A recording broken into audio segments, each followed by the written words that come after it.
somewhere outside the leg stump. Hence the reason why Darius did not uphold the appeal.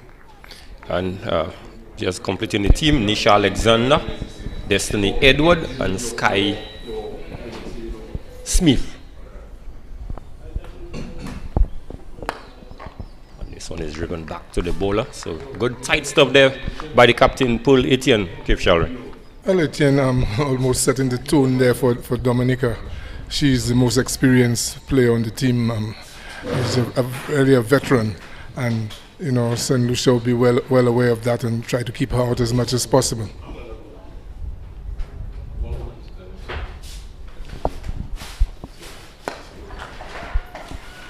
This one is firmly driven through the outfield. It looks like it's going to go all the way to the boundary for 4. So good positive strike there by Malika Edward, and Paul Etienne just unable to really close out what was turning out to be a good over. Yes, Etienne just this one just short of a length, allowing a bit of room outside the off stump, and there was Malika Edward on the back foot and just stroking it past the fielder at mid-off down to the boundary for 4. So at the end of the first over, St. Lucia 6 without loss, with Malika Edward on 5 and Ashlyn Edward on 1. Just looking at the Dominica team, Paul Etienne as the captain. We have Ines Fontaine, Rosette Stanford, Jem Elway, Abini Saint Jean, Maya Gilbert, Sadia Simon, Rain Prevost. You have Jennifer Gasper, Kayla George, and Tabitha Green. That's the 11 for the match for Dominica. So it looks like Abini Saint Jean will be taking up the attack from the media center end. She was very impressive yesterday with her leg spin bowling, Kev Shalry. Number of variety in her bowling. And this one is powerfully struck through the extra cover boundary. The fielders are giving chase, but it looks like the ball is going to win the race, and it has now hit the rope. So a bit of a loose delivery there by Saint Jean to Ashlyn Edward. Not a good start at all from Saint Jean. Just tossing that one over outside the off stump, not getting the length, and Ashlyn Edward was equal to the task. They're just stroking it through extra cover for 4. Yes, beautiful shot there played by Ashlyn. Well, as I was saying a little early on, Saint Jean yesterday in the game, the 50 over game against St. Lucia, she bowled very impressively. We saw a number of the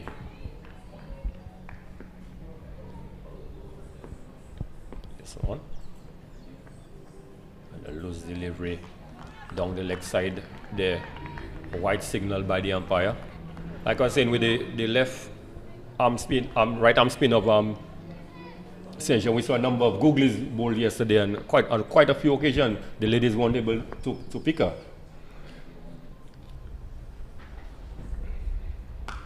Short delivery, this one is slapped to the fielder at the extra cover boundary. Moves in a few yards, fields, and only 1 run resulting. So Saint Jean certainly a bit on the short side. Yes, she hasn't gotten her length, but it's always a joy to see the right arm wrist spinners in action. And once they could challenge the 2 edges of the bat, especially when they have the googly to go with the leg break, it's always going to pose a problem for batters. So St. Lucia 12 without loss. The 2 Edwards, Malika Edward and Ashlyn Edward. 5 and 6.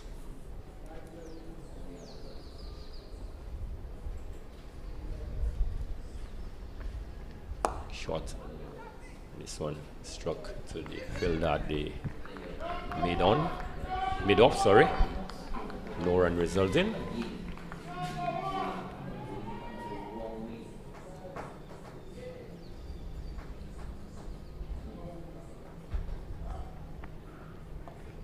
Loose delivery and drop. Oh my goodness. Poor fielding again there.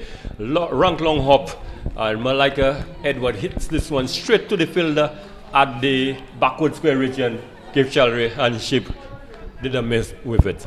A bad miss again there. This one there, this sort of catch that any fielder would welcome. But, you know, she was not equal to it at all and it went down. Short again. This one is pulled into the mid-wicket region and the fielder unable to come across. And certainly Senja has not been bowling well. Another rank long hop, but this time it got the treatment that it deserved. A good shot by Malika Edward. And how often do we see that in cricket where a chance goes down and the next ball is put away to the boundary? But Senja would have to correct her length more than anything here this afternoon.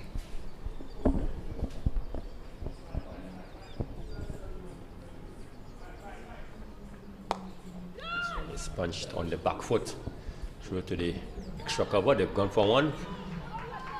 Coming back for a second, 2 easy run.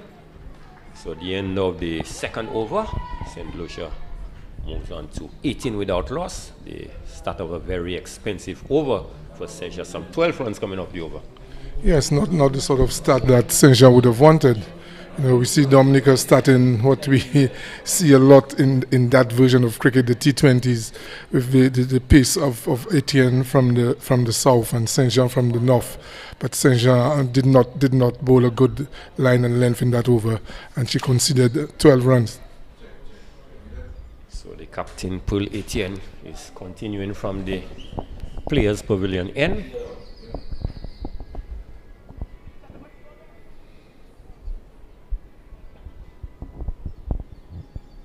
Dominica certainly, it's the T20 version, but they would want to improve on their performance in the tournament thus far. They have failed to register a win in the 50 over competition.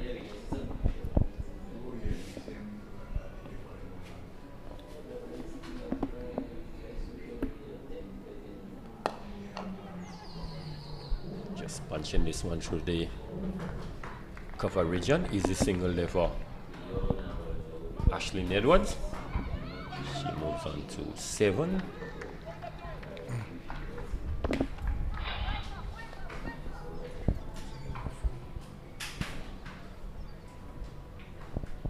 Overthrow, sorry. Second run was taken, so 20 without loss. So really Dominica has not been fielding well at all. Yes, Dominica would definitely need to up the out cricket here.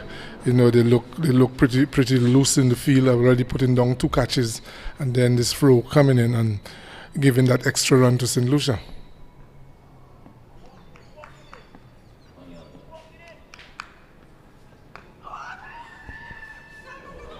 Again, this one has gone through to the fielder short file neck. They've gone for one, coming back for a second. And the poor fielding Shalry continues with the Dominica team. Yes, it has not been a good start for the Dominican team, and the fielders are not helping the cause at all. Just be licking a few extra runs, giving chances to both of the St. Lucian openers. So it might be a very tough afternoon for them.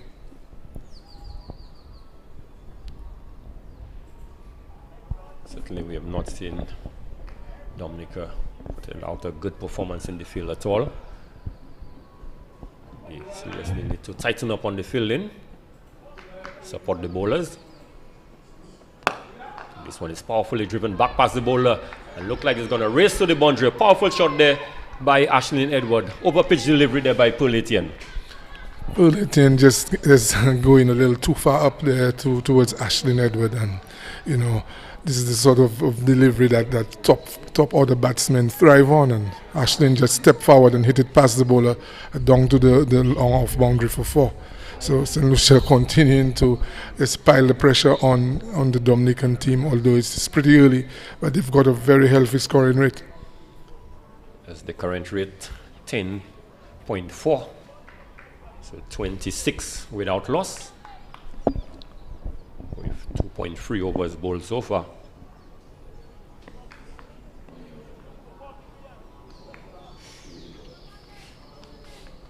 Certainly the captain, Paul Etienne, had created a chance that went a begging on first slip.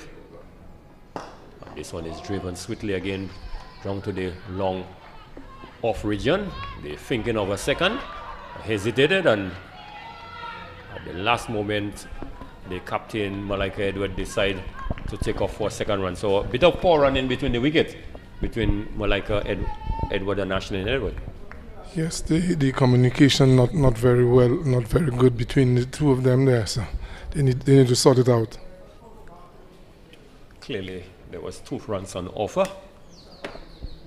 So the score moves on to 27 without loss, with Malika Edward on 11 and Ashlyn Edward on 15.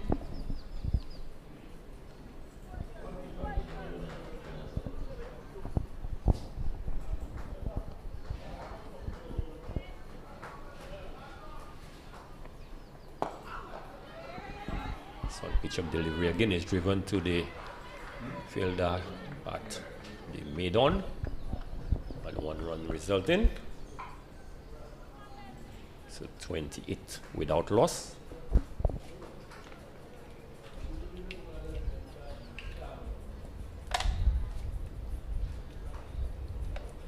So Paul Etienne need to close off this over. First over, the last ball disappeared for a boundary. Let's hope this time around she gets an improved performance. And it's a pitch of delivery. This one is played in the air, but short of the fielder coming off the long off boundary, and the scumpering for 2 easy runs.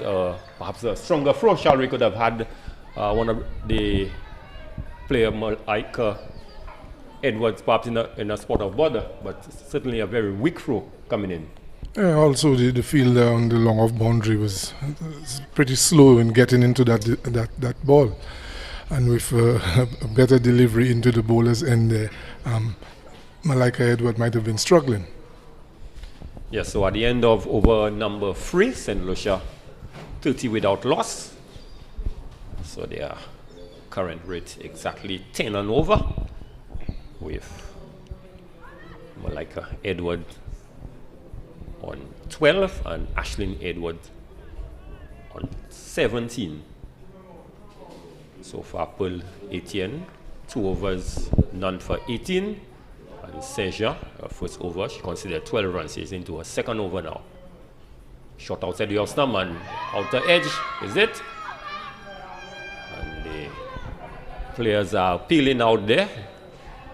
Not sure what the ball came off, but the ball just lobbed to the fielder at slip, Steve Chalry. Yes, that was a short delivery, almost a long hop outside the off stump. And Malika Edward, no movement of the feet there, was just stretching for it. And it came off the keeper's pad into down to the fielder at slip.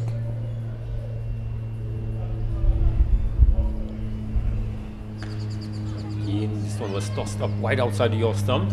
Went for the big expansive drive, got the outer edge, the ball went through the extra coverage, and again, not a strong throw coming in from the outfield, Cape Charlotte, but they were able to scamper for 2 easy runs. Yeah, the throw was a little weak, but the main thing is that that fielder is very slow coming off the boundary and allowing she's been put under pressure by the batters.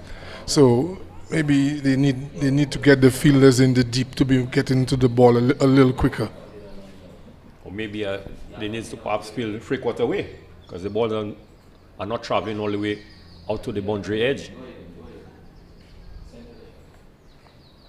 Full delivery, and again this one is a mistimed shot. Will she be out this time around? And yes, she's caught at the mid-on region. And Malika Edward, very disappointing end to her inning, Shari. What she was gifted a full toss and really could not put it away. Yes, the third time lucky for Dominica. There's the third catching opportunity given there, and the fielder at mid-on just held on to that. But then, yes, it was a full delivery, and Malika looking to go over the top of the fielder at mid-on, but she didn't get the timing, and the ball went high up in the air, and it went down into the safe hands of the fielder at mid-on. So St. Lucia has lost the first wicket. Yes, so Malika Edward caught Seaman. So in comes the informed Zida James. Yesterday she got a half century. And the very first game in the 50-over tournament, she had a score of 78 not out. So certainly she's in a rich vein of form, one would say, Cape Shalray. Yes, she has been among the runs, but all that is behind her now. I think St. Lucia will be looking forward to her playing another good innings here this afternoon.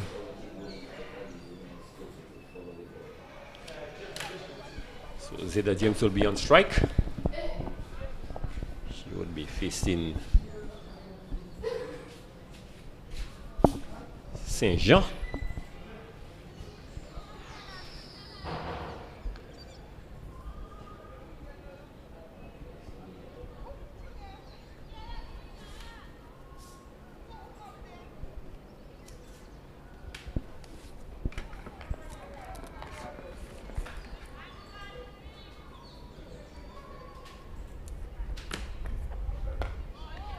Tossed up delivery there. Zeta James just coming forward.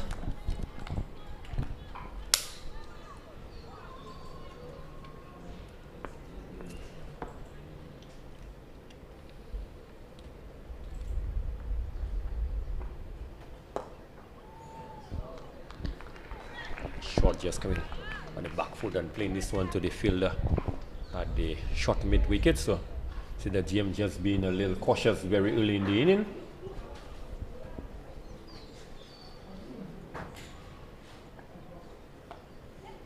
Short, and this one is played to the backward point region. One is racing to the boundary and is going to win the race. So a good way to get off the mark there by Zeta James. Yes, St. Jean started off with two good deliveries to James, who she had pretty quiet, but that last one, I think it might have been the googly spinning away, and there was James just leaning back and just easing the ball between the fielder at short third man and the backward point down to the boundary for 4. A real good touch shot. So the end of a successful over for Dominica, an over in which they got the dismissal of the captain, Lucia Edward.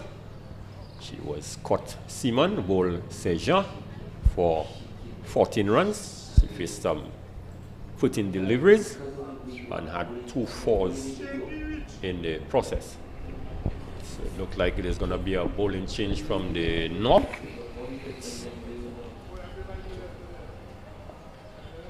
So it looks like it's going to be Jennifer Gasper.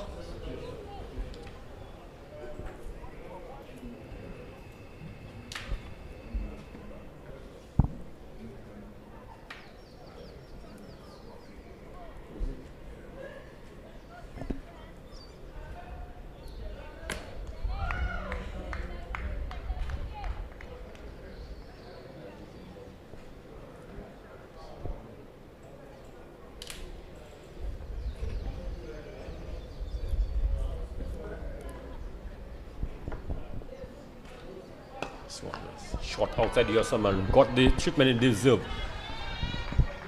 Ashley Edwards just hitting this run through the extra cover region, Cape Shalray for 4. Certainly a poor start there by Jennifer Gasper.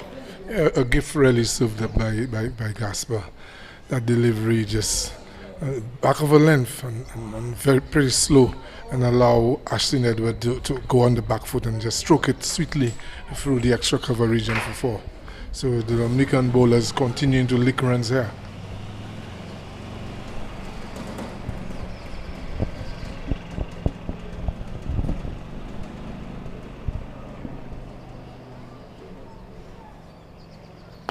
Short one, and this time around she just slapped this one back past the bowler, and this one races to the boundary for 4. So certainly Ashley Edward in a no-nonsense move, Cape Shalray. Yes, maybe that's the reason why she was asked to open the innings here this afternoon. And that delivery, another poor delivery served up there by Gasper. This one even shorter than the first delivery. And Ashton had enough time to go on the back foot and almost with a horizontal bat hit it past the bowler for 4. Another poor delivery again, and this one is swung the backward square region. It looked like it's going to race to the boundary, and a third consecutive boundary there for Ashley Edwards. So really poor bowling there by Gasper. Poor indeed. The length is very, very, very bad. She's been bowling the balls and pitching almost halfway down the wicket. And that one was aimed down the leg side. And all what Ashton had to do was just help it around, and which she did. And earning herself the third boundary off 3 balls.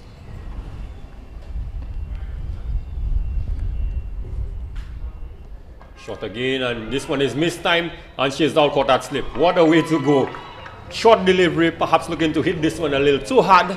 Got the leading edge, the ball went straight up and straight to the slip fielder. So a disappointing end to what was promising to be a good inning there by Ashlyn Edwards.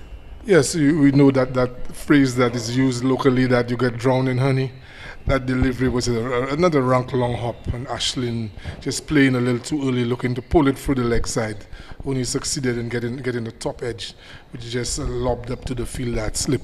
So, although Gasper has not bowled a good over, but she has gotten a reward, the second breakthrough here for Dominica. Yes, Ashlyn Edwards would be really cross with herself to get out in this manner. As you did indicate in the local parlance, really got drowned in honey. But in comes Kiana Joseph, and she too has had a good stint at the crease with the bat. And St. Lucia would hope that she could put on a partnership with Zida James, because St. Lucia have lost 2 quick wickets. The 2 openers are back in the pavilion. Yes, although having lost 2 wickets, the scoring rate is way up there, so be a bit of time for Kiana coming in to just play herself in and look to put a good partnership, and at least together with Zida James, maybe bat out the next 7 to 10 overs.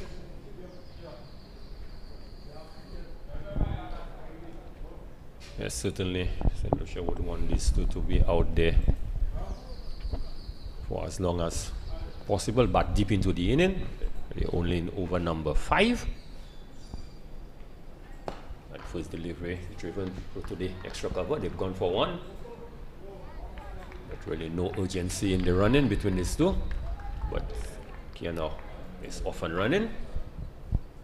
So they score 49 for 2.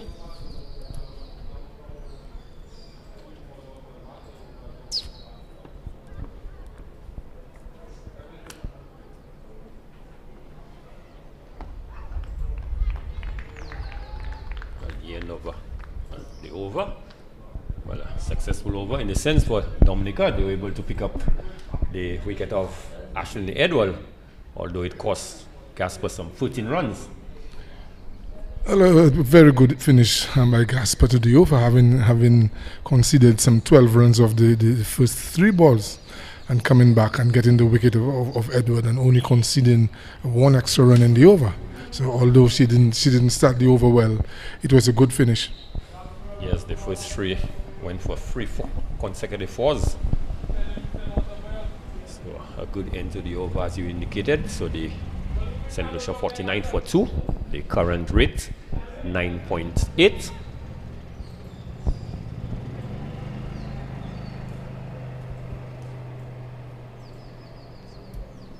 So it looks like Saint Jean will be continuing from the northern end.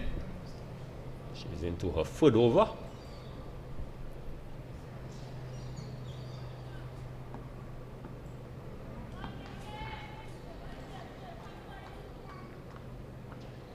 Poor delivery down the leg side, and it's swung to the backward square region, and it races down to the boundary for 4. So Saint Jean really has not been bowling well. Keep a number of rank long hop has been served to the batters. Yes, she has been presenting quite a few gifts, and we still within the first power play. So he doesn't have many fielders to protect the boundaries, and that delivery just shot into Kiana Joseph down the leg side, and she just helped it away for 4. So with this boundary, St. Lucia have brought up their 53 for 2.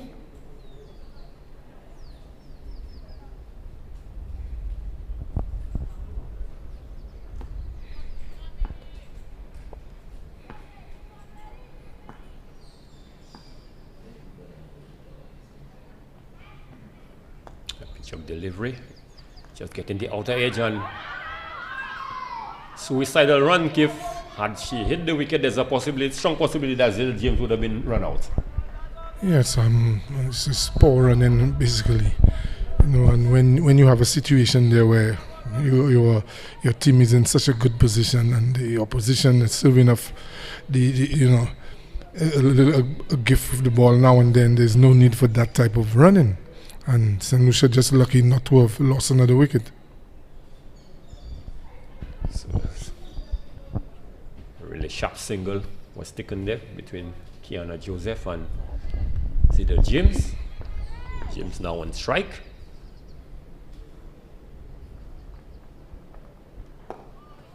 Delivery turning back into James. Just smothers whatever spin that is on offer.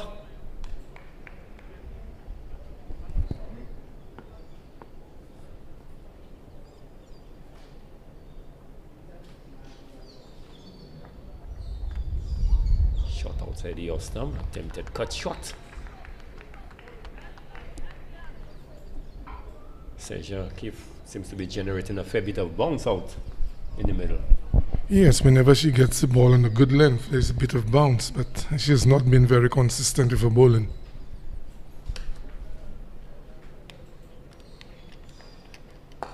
And this one is topped up. Zeta James has gone inside out. The fielder on the extra cover boundary, they've gone for one, and again poor fielding, poor running, sorry. Zeta James wanted to, and Kiana Joseph was just ball watching. Yes, that should have been 2 runs there. We've noticed the Dominican fielders on the boundary, they're pretty slow to move in and they don't have strong throws. So every time the ball goes out there, there's a distinct possibility of getting 2.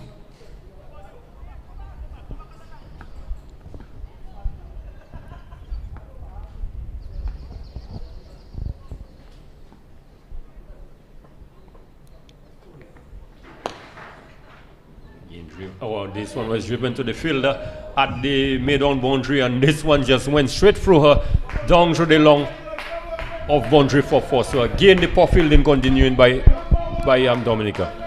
Dominica not helping the cause at all here this afternoon. That delivery is no way that that fielder should have allowed it to go down. It was not firmly struck. Just a push there from Kiana Joseph. And the fielder going down very late and very slow, and just allowing the ball to leak through and result in another boundary. So the Dominicans, they need to pull up their out cricket. The fielding has not been up to mark, and so far they may have given away something like 7 or 8 runs already with only 6 overs bowled. So we've just come to the end of the power play. After 6 overs, St. Lucia 59 for 2. James on 5 and Joseph on 12. The batters out so far: Malika Edward for 6 and Ashlyn Edward for 29.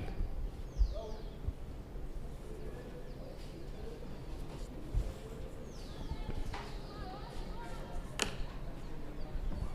it looks like Gasper will be continuing from the Players Pavilion end. And this one, a short and Zizia looks to pull this one. It's in the air, and a better effort could have seen the back of Zeta James. Zeta James, a short delivery from Gasper, not getting this one very high on the bat, and he just looped over the short mid-on and falling just short of the fielder at the conventional mid-on position. So a lucky escape here for James. The St. Lucia batters just unable to put some of the short ones away convincingly at all.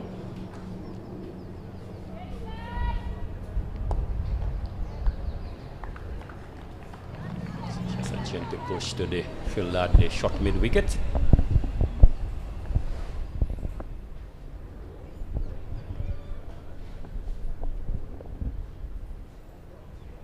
Short delivery down the leg side, and Joseph really missing out on this one. Signal wide by the umpire, but certainly that was a gift that was given to Kiana. Yes, that was another long hop ball there by Gasper. And the thing about the St. Lucian batters, they've been trying to hit the ball too hard instead of getting into good positions and using timing on the strokes. So 62 for 2.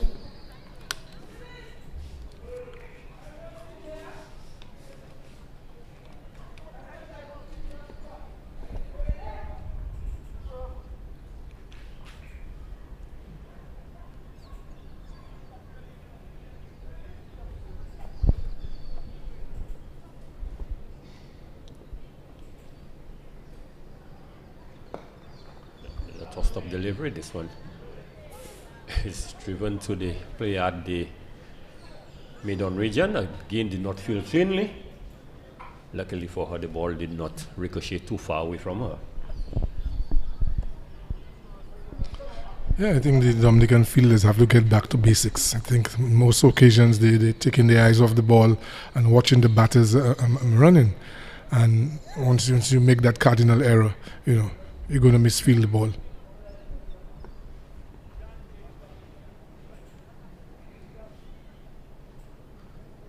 One shot, full delivery, attempted flip shot there by James, unable to make any contact. So the players are peeling, but from our vantage point, they've clearly pitched down the leg side. Yeah, clearly pitched outside the leg stump, but the St. Lucian players, batters would be well advised there to be looking to pick up singles. They seem to be searching for boundaries almost every time you see they go in for attacking shot. But sometimes it's not every bad delivery that you look to hit to the boundary. Sometimes you pick up the singles and then the right ball might present itself. Short ball just coming back and punches this one through the covers. Second one, and that's all it's going to be. 63 for the loss of 2. James on 7, Joseph on 10.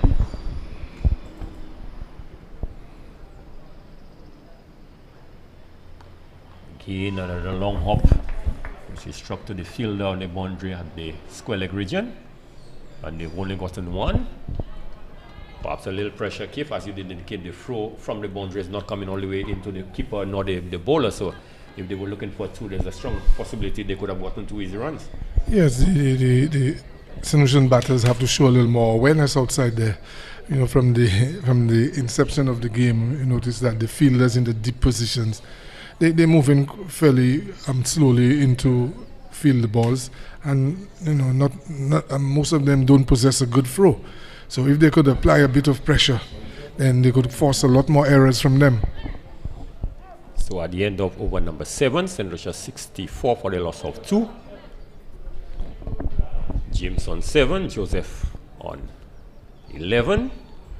The current rate 9.14.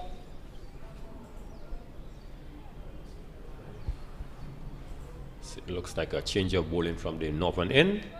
Look at Amir Gilbert.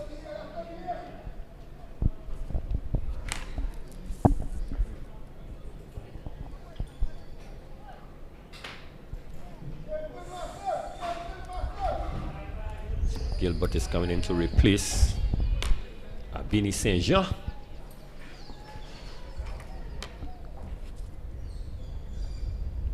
Shot outside the Austin, and this one is slapped for the extra cover fielder. Fumbled, they've gone for 1.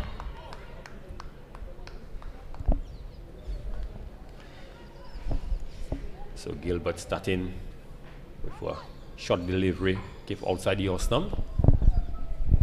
Yes, that as most of the other spinners have done for the afternoon. Dominica employing 3 spinners so far out of the 4 bowlers.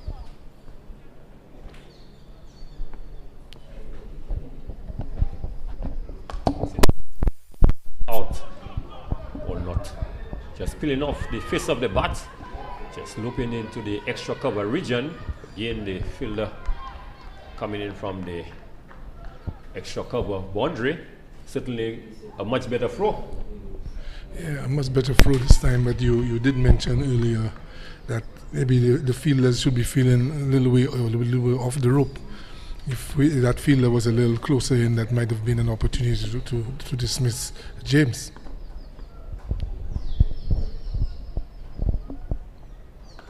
This one short and cuts through to the point region. They've gone for one. Finger number second. It's not on. And look like there's a change in fielder, Keith, and she certainly is getting the ball out from the boundary into the keeper. So they have realized they needed someone with stronger arms in the outfield, and they certainly have her in the right area.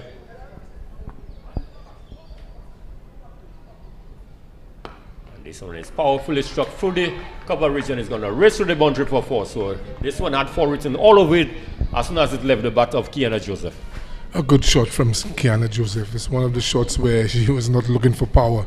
It was pure timing. That delivery just over pitch, and Joseph just stepping into it and just driving it sweetly through extra cover down to the boundary for 4. 2 for 2.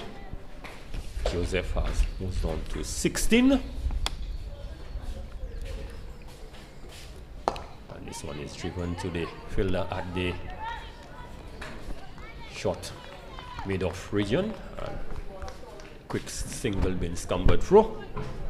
73 for 2.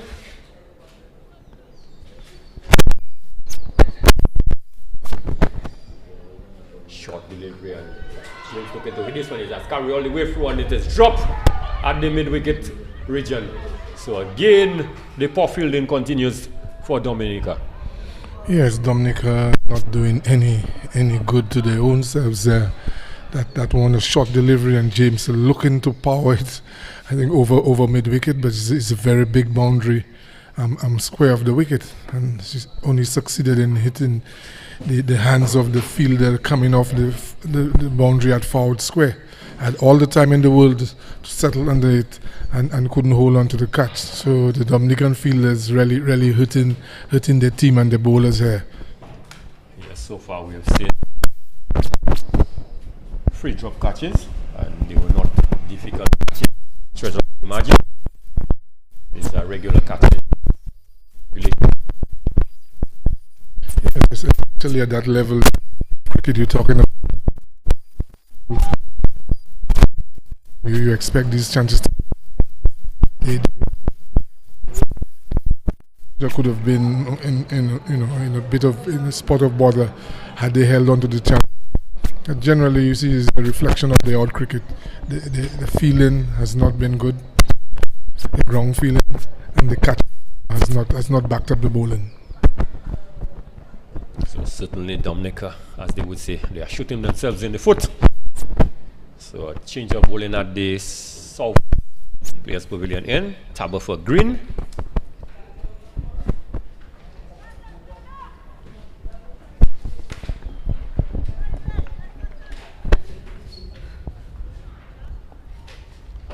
Short outside. This one is cut for the backward point region. It looks like it's going to race all the way to the boundary, and the ball is going to win the race. With a short at the off stump. Yes, Dominica continue to serve up some gifts here to the St. Lucian batters. That delivery from Green just short and wide outside the off stump, allowing James to just go on the back foot and ease it past back point into the boundary. So not the start for Green.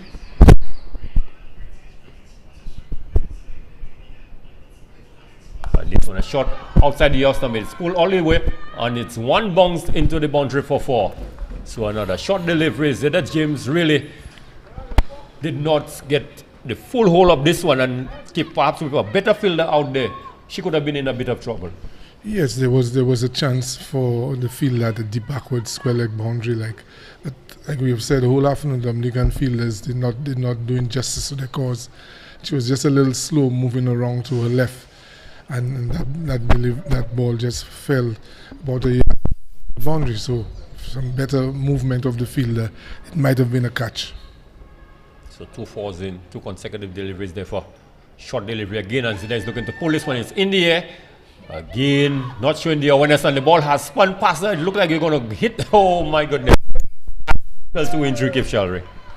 Yes, it's very, very, very poor cricket. at the moment. Because there was this field coming off the backward square leg boundary. She was beaten a bit by the spin of the ball. I think she got a hand to it and it was trickling towards the rope, but there was no effort made by the fielder to try and pull the ball back in. So the bowling has not been outfielding. Our cricket really is letting them down with the number of loose deliveries. They have created a number of chances. Yes, and they only have themselves to blame. Shot again, and Zida pulls this one, and this goes one bounce to the fielder. A strong return in. So Green really came past the ball some 4 deliveries and 4 short deliveries. Yeah. All of them just pitching almost half pitches, long hops basically. This one angling down the leg side, and all she had to do was get the ball past the fielder at the short fine leg and did not make proper contact. The ball just trickled straight to the fielder. So again, Green may have gotten away with this one. Yeah. Shot down the leg side again. Twin tip sweep shot. Umpire signal wide. So Green certainly is struggling, Kev. Yeah, she's basically struggling there. She's gotten away with a couple loose balls there that she's bowled to Kiana Joseph. But let's look at James on the other hand. She's been trying to muscle a lot of the balls to the leg side. In the air, she's gotten a chance, and I think she'll be well advised to hit some of these balls on the ground. Shot again, and this one is struck to the fielder at the backward square region, and she comes off the boundary very quickly. Strong throw into wicket keeper. So at the end of the over, for number 9, St. Lucia, they move on to 90 for 2. On 25 and Kiana Joseph on 17. Yeah, St. Lucia just scoring at the rate of 10 runs and over. And if we look at the quality of the Dominican bowling here this afternoon, it has not been consistent at all. Too many short balls from the spinners, presenting gifts to the St. Lucian batsmen.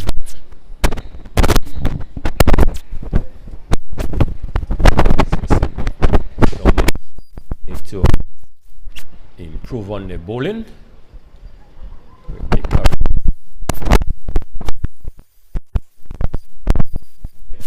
Two minimum. Yes, at that rate, 10 runs per over, 200. And the Dominicans, we watch them. It's true, it's a different type of cricket, T20. But we've watched them throughout the 50-over competition. They don't bat very deep, and that would pose a serious challenge for them. So Tabba for Green.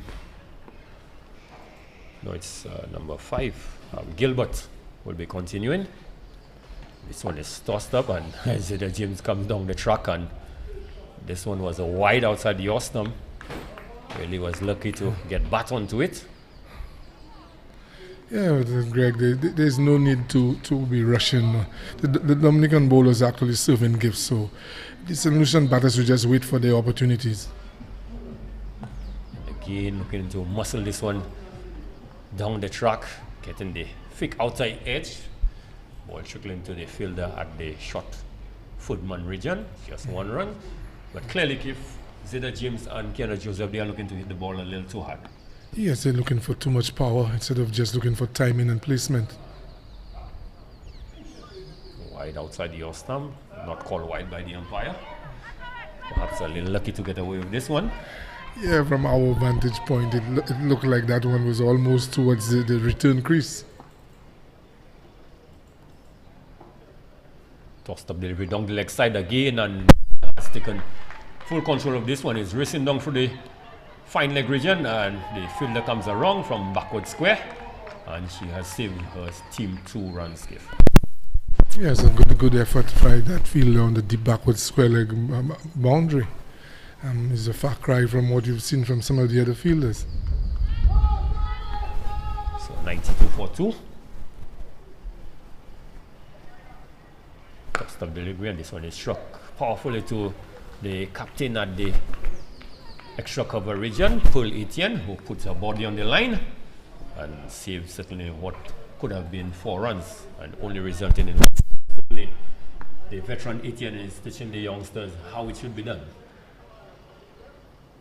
Tossed up delivery, and this one was caressed through the cover. Again, Etienne moving across to her right sharply. So good bit of fielding in the last 2 deliveries there by the captain Pearl Etienne, really leading from the front as the captain in the field. Yes, the veteran player really setting the example for the other fielders. I think they need to take a page out of her book, because we saw during the 50 over competition that she was a bundle of energy, opening the bowling and bowling quite sharp and doing some good. The Dominica team when they came into bat. So it's important that the younger players observe the way she's conducting herself on the field and take a page from it and raise the standard.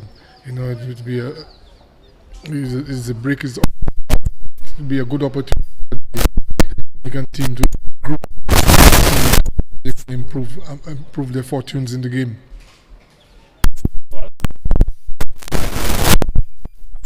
Halfway stage, Lucia 94, for 2 after 10, current rate of 9.46. We have the 2 batters out in the middle. Cedar James is on 28, Kiana Joseph on 17. What has fired? We have the Dominica Edward. Caught Simon Bowl St. Jean for 14. She faced some 14 deliveries. Ashlyn Edward caught Jim Elway. Bold Gasper for 29. She scored off 12 deliveries and she scored 5 fours in the process. We have Zeta James as an indicated not out on 28 and Kiana Joseph on 12. Bowling for Dominica. Pearl Etienne, the captain. She had 2 overs, no maiden, 18 runs. Billy St. Jean, 3 overs, no maiden, 28 runs, 1 wicket. Jennifer Gaspar, she's had 2 overs, 18 runs, 1 wicket. Billy Maya Gilbert, 2 overs for 13. And Tabitha Green has won the solitary over for 16 runs. So certainly if the Dominica team would have had a talk with the coach, and certainly you would have, one of the points you would have certainly stressed on would have been the outfield, the out cricket, which they certainly would need to improve on. Yes, they would need to improve that for the second half of the innings there, because by our count here they might have given away almost 10 runs in the field, and plus the 3 dropped opportunities that they failed to hold on to. So they would need to be a lot sharper here, because I think the St. Lucian team would be looking to pile on the pressure from here on. So certainly Dominica would need to put up a better showing in the second half of this inning. Short delivery, and this one is swung the backward square region. Something is just 1 run. But we've seen of late, Greg, with the St. Lucian batters. Right in the early part of the innings, they were putting pressure on the Dominican fielders in the deep and taking the 2s, but these 2 at the wicket seem just content to hit the ball to the fielders in the deep and just amble through for singles. So we've just seen the umpire signal no ball. So it may well be a football. It wasn't for height. James down the trap gives this one through the long off region. The fielder comes across and they're only gone for 1. So as you did indicate, clearly they are not putting pressure on the fielders out in the deep.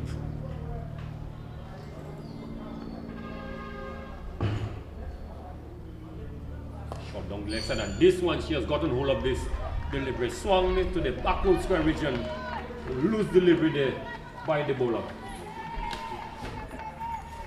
Yeah, another loose delivery there. That one short and angled down the leg side, and with nobody covering the boundary behind square on the leg side there. And Joseph just went down on one knee and swung it around, and the only result would have been a boundary.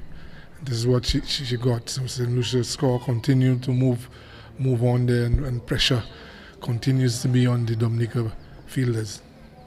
So Gasper certainly needs to tighten up a bit. Shot again down the leg side. Similar shot, but this time around a fielder is in place. And the ball is struck straight for two, resulting in just one run. So St. Lucia they have brought up the 100 and 2 without loss. Comes for 2, sorry. And this one is wide down the leg side. And James was helping this one straight to the fielder at the backward square region. Certainly a few real loose deliveries down the leg side, and the St. Lucia batters really not capitalizing on it. Yes, there's so much space there where they could hit the ball a lot squarer, but they seem to be playing down to fine leg where there's a fielder posted on the boundary. This one is short, and it comes back and hits it to the fielder down at the long boundary. Just one, so the score moves on to 104 for 2.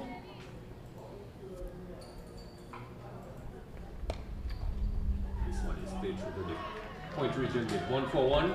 The ball is racing to the boundary, and the fielder won the race. Did 1 for 2, hoping, James was hoping to come back for a foot, but Joseph really was not interested. Yeah, poor running display there from Joseph. It's a real poor cricket. It was an opportunity. The ball was struck behind point, and it was picked up inches from the boundary. And there was James looking for the second run, but Joseph had no interest in it. At the end of the over, St. Lucia moved on to 106 for 2. James on 33, and Joseph on 24. Played through to the fielder at the off region. But give a good partnership for the St. Lucia. They have gotten a partnership of some 58 runs so far between James and Joseph. This one is signaled wide by the umpire.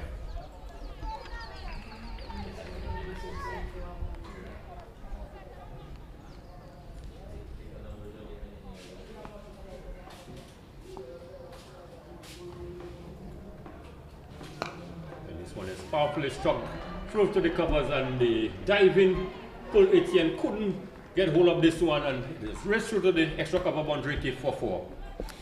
Yeah, and another short delivery there served up to Kiana Joseph, and she was not going to miss out on that. She just make a bit of room, opening up the body, and just stroking into the left of Pearl Etienne, and Etienne, a valiant effort, diving effort to her left, but to no avail. And that ball just sped past her into the boundary for 4. So the runs continue to pile onto the Dominicans team. Shot again outside the off stump. This one is played between the extra cover fielder and it is a good diving effort there to save 2 runs for her team, Kev. So certainly whatever the coach may have said at the halfway stage seems to be working. Yeah, it seemed to be working there to a certain extent, a good effort there, and we had not seen that effort before the break, so his words of encouragement might be working. Long up against it down the leg side. This one is played to the backward square. And a poor, just as we were lamenting, there may have been an improvement in the fielding. If we're seeing a really poor display of fielding at the backward square region. Yes, another poor bit of cricket. There was enough time for that fielder running from the backward square into the square leg region to be able to pull that ball from going into the boundary, but it was a feeble effort, a one-handed effort, and the ball just slipped through her fingers.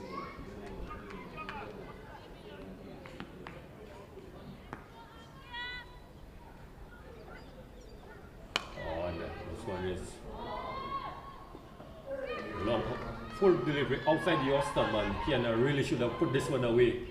Not making proper contact, and the ball just went agonizing over the head of Pearl Etienne, and she was lucky to have gotten away with this gift, Charlie. Yeah, like we said earlier, the St. Lucian batters looking for power more than placement and timing. And this one inside out shot there by Zeta James over the cover region and down to the boundary for 4. So good use of the feet there by Zeta James. Yes, good use of the feet, and then gives it a nice inside-out shot. It's getting to the pitch and just getting that ball clear over the head of Pearl Etienne in the extra cover region. And the partnership continued to build. St. Lucia with the 2 West Indies players at the crease. They couldn't want to be in a much better position than that.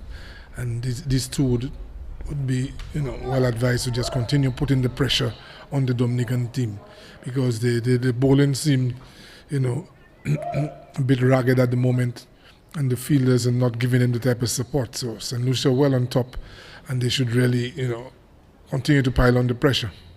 So Geneva very expensive over there from Gilbert. Considered some 16 runs off the over. Very expensive indeed. The 12th over bowled there by Gilbert, and the St. Lucia team, they have raced down to 122 for 2. So there's just a... The Ministry of Health, Wellness and Elderly Affairs invites everyone to participate in the St. Lucia Moves video competition.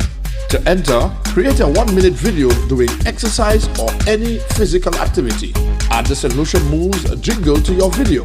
Upload the video to your social media pages on Instagram, Facebook and TikTok. Use the handle St. Lucia Moves to tag us along with 5 friends. You can also use the hashtags Ministry of Health SLU, St. Lucia Moves, Ready, Set, Move and Love Your Body. The competition rules: group and individual recordings are allowed. The jingle can be downloaded from our social media pages. Be creative, but content must be appropriate for all ages. Prizes will be awarded for the video with the most likes. Some videos will also be featured in the St. Lucia Moves compilation video. The deadline for submission, April 28, 2023. St. Lucia, let's see you move. So first delivery there by Gaspar. This one is split by Kiana into the extra cover region, just outside of the 40-yard circle, and we're able to scamper for 2 easy runs. A good aggressive run this time around by the pair cave. Yeah, it's good running, that one. This well placed by Kiana Joseph, just into the open space, and the fielder having to come off the long off boundary to field just outside the circle, resulting in an easy 2 runs.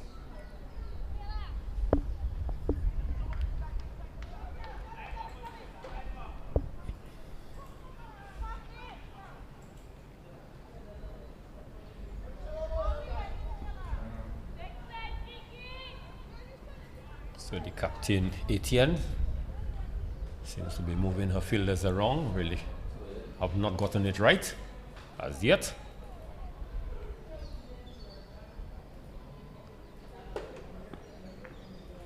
So Gaspar to continue.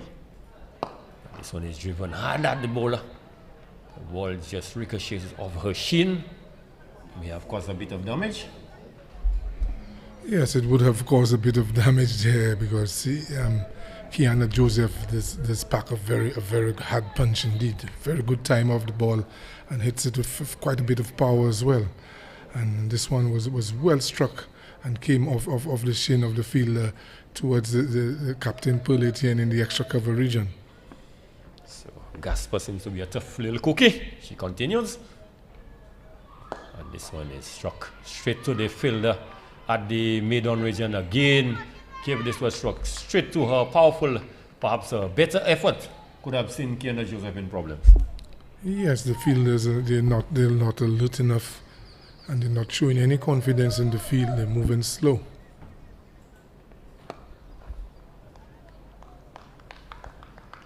delivery there by Gasper. Zeda could only come back and punch it to the shot cover to the captain, Etienne.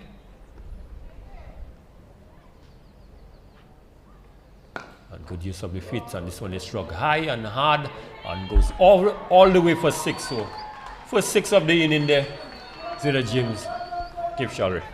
Yes, good use of the feet from Zeda and just getting underneath that delivery and just hoisting it over the fielder at long off. At one time, the fielder looked interested in the catch, but to no avail, the ball just sailed over her head. So she moves on to 46 with the shot. And she comes back and punches this one to the fielder at the point region. No run resulting. So certainly Zeda James would be eyeing a half century in the T20 competition on 46 without loss. Yes, Zeda, I'm one of the premier batters on the St. Lucia team. She's been making improvement all through her career. She had a decent outing for the West Indies under 19 and got onto the senior team. And now she's showing a lot of maturity here, although she did get a lucky escape a couple of overs ago. But she's showing all the experience that she has gained over the last few years.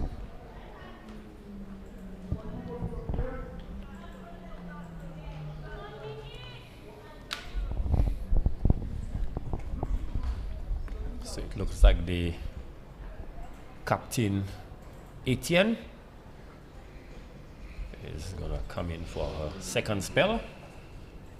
And she will be taking up the attack from the media center end. She started from the players pavilion end.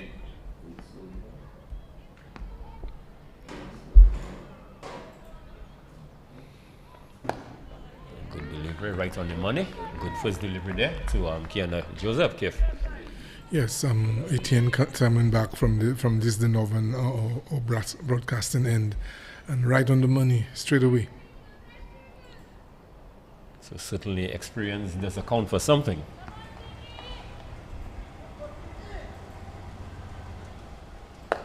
Another good tight delivery there, only able to play this one to short cover. So certainly we have seen the captain Etienne among the best bowling effort we have seen by the Dominicans. Yes, she definitely is leading from the front.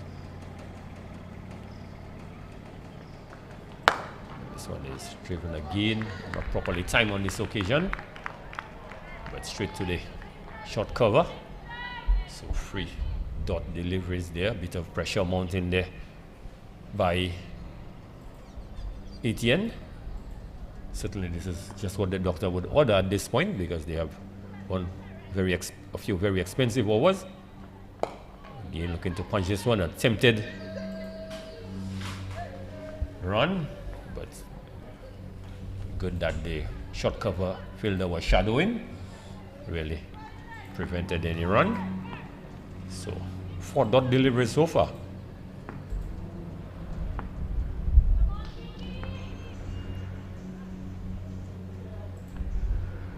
And this one is worked on the leg side, so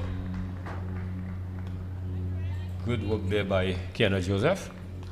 Just working this one from just on about off stump into the short mid wicket region, and immediately they took off for a single. It's a good sharp single there, but Etienne really pulling something back here for Dominica. Just mixing up her length to Kiana Joseph, not allowing any room so she could free up her arms. So 5 deliveries so far, just resulting in 1 run.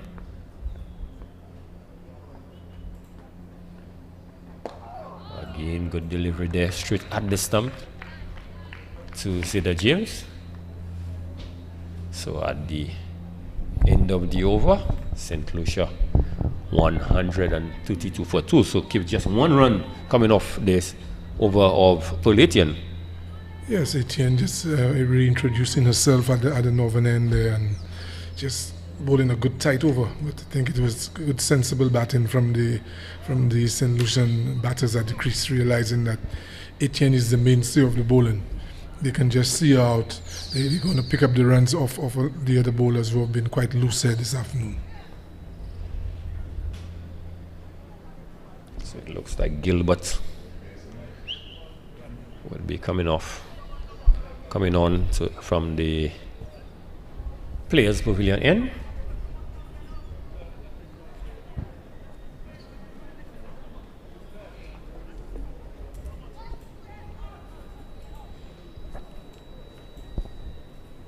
So after 14 overs in Lucia, 133.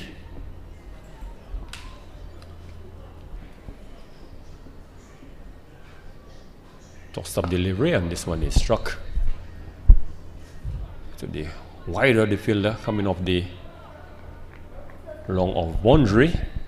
Again, poor running by St. Lucia. They certainly should have been two easy runs, Keith Shalry. It looked 2 runs from the time the ball was struck, because that field that long of having to run some 10, 15 meters to the right. And uses her feet, and she might be out caught. And it's a drop catch on the boundary. So again, Zeta James has been given a life. So the Dominica Wolves continue, Keith Shalry. Yes, Dominica, not like we said, not helping themselves at all in the field. It's a chance to break that partnership and see the back of Zeta, but a straightforward catch down the throat of the mid-wicket fielder who grasped it. And really tossed up delivery, given generous flight. Kiana Joseph just one step down the track and plays it back to the bowler.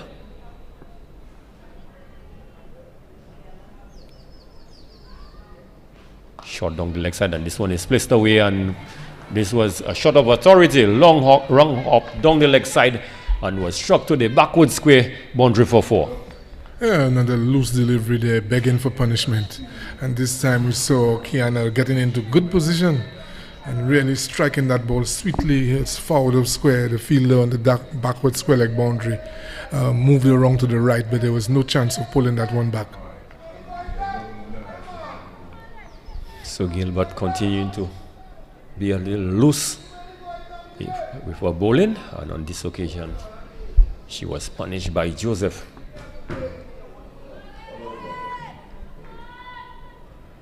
So the toss-up delivery again, wide outside the off stump, and signal wide by the umpire. Again, Kiana perhaps looking for a bit too much power, Keith Shalry.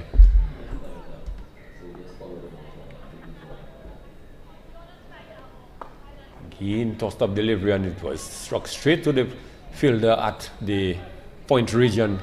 And again, a bit of loose fielding and resulting in 1 run. So Dominica continued to put up a poor showing out in the field.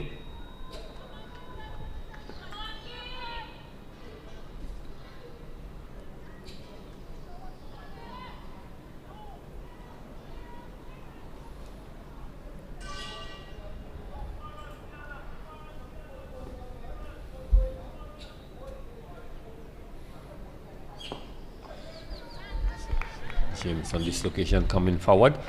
So the bowler Gilbert Keith finishing well, one would say, with a number of loose delivery being served to the St. Lucia batters, and Zeta James in particular being given a life on the mid-wicket boundary. But as an observation, Keith, a number of those loose deliveries Zeta James have been looking to put away have been hit uppishly. Yes, I think that's really unlike the type of cricket that she plays. You know, we'd expect her to be hitting the ball a lot on the ground, and the occasional ball you look to put it away. But a lot of the pull shots, a lot of the balls going square of the wickets have been played in the air, and against a better fielding team, she wouldn't get away with that. So she'll be well advised as her career goes on that some of these balls she need to try to place them into the gaps, and you know, whenever there's a real opportunity to put it out of the ground, that she would aim and hit it out of the ground. But too many balls in the air. So new bowler been introduced into the attack. Sanford, short delivery outside Yossam, and this one is bang through the covers by Joseph, and in the process she has brought up her 50, so she moves on to 52. Yes, a good shot by Joseph there. Joseph really a player with very good timing, and she's a powerful striker of the ball as well. So whenever she gets the gap, there'd be no chasing that delivery. And a well played half century from Joseph, just what the St. Lucia team wanted from her head this afternoon. So St. Lucia moves on to 145 for the loss of 2. Slow delivery, comes back and punches this one. The fielder comes off the long on boundary, resulting in only 1 run. So 146 for 2. Zeta James on 42. She too would be eyeing a half century.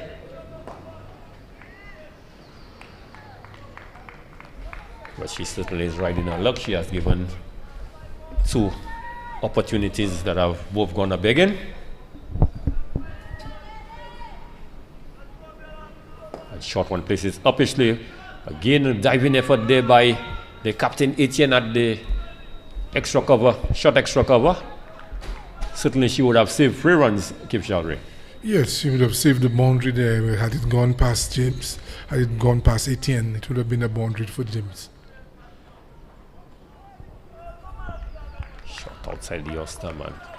Kiana looking to slap this one through to the cover region, but misses. Yeah, Kiana looking to make a little too much room because that ball being wide outside the off stump. She should have moved in the direction of the ball. And this one is short.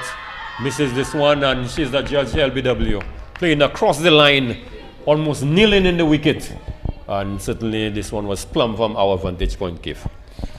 Yes, that looked pretty adjacent there. That delivery maybe pitching on off stump, middle and off. And Joseph looking to go down on one knee and swing it towards the leg side. Played all around the delivery and lost a wicket. But she has played a very good hand here for St. Lucia, bringing up a half century and really showing her class and her authority at that level of cricket. Yes, the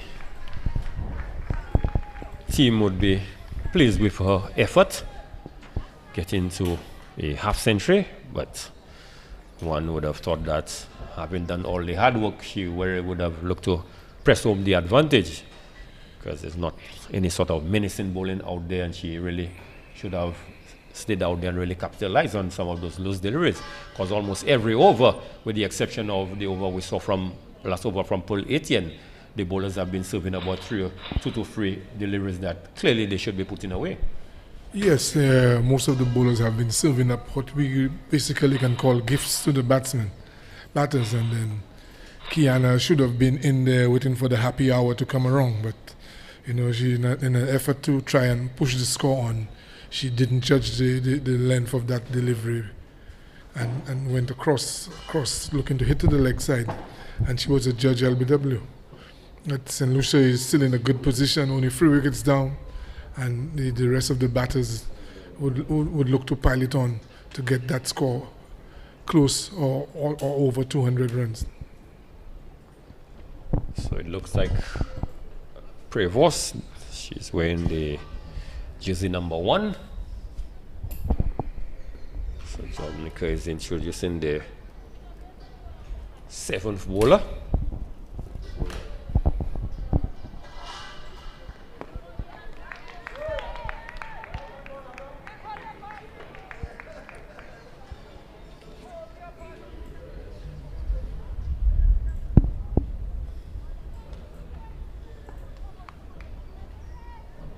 James just 7 runs away from getting to a half century.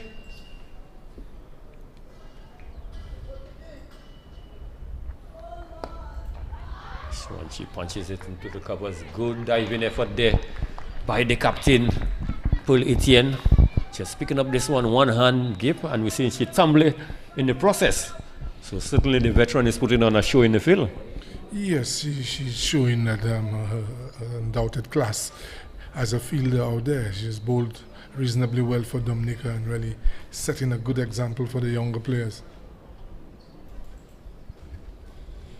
So Nerissa Crafton won't be taking strike.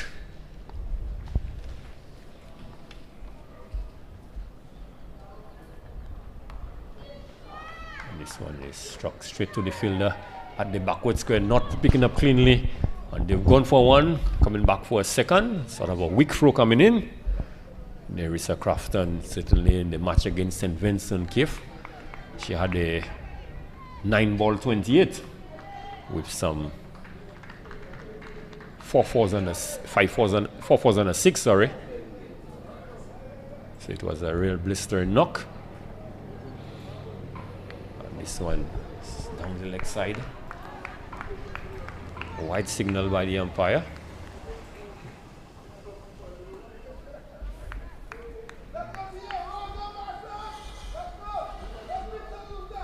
So if we've not realized that St. Lucia have brought up the 150 mark, the 151 for the loss of 3. Shot down the leg side, and certainly Crafton has missed out on this one again, looking perhaps for too much power. Just one fielder, the short fine leg, and one fielder at the backward square boundary, so plenty of space to get to the boundary, but looking to hit this one too hard.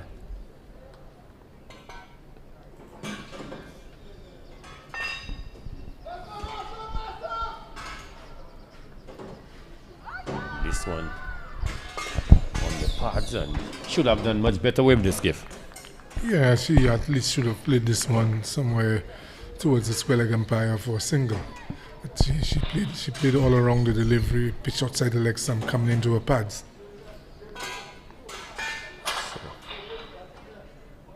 Prevost has been doing a good job for her captain thus far. Full delivery, and this one is hit straight to the fielder at the mid-on region, but this one just went right through her and down to the boundary for 4. Yeah, another bad miss there by the Dominican team. That delivery, pitch short, and there was the bat Crafton going back on the back foot and hammering it, and it fell just in front of the fielder at mid-on and went past her.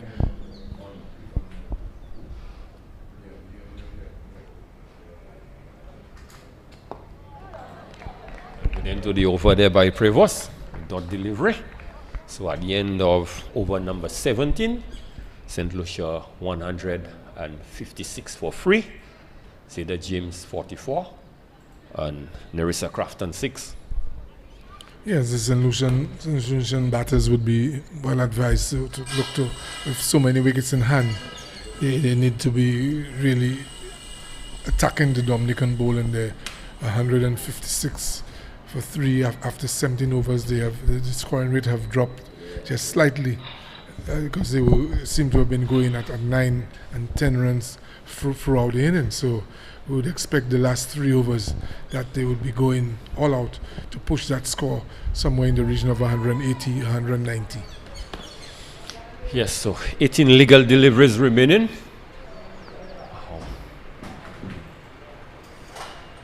And this one, loose delivery down the leg side, is played through the backward square region, resulting in just 1 run. So James, she moves on to 45.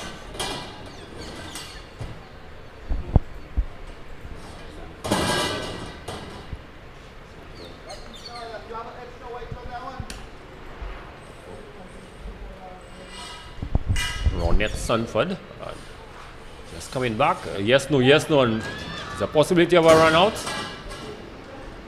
Certainly better communication. Perhaps they could have stolen a single leg if.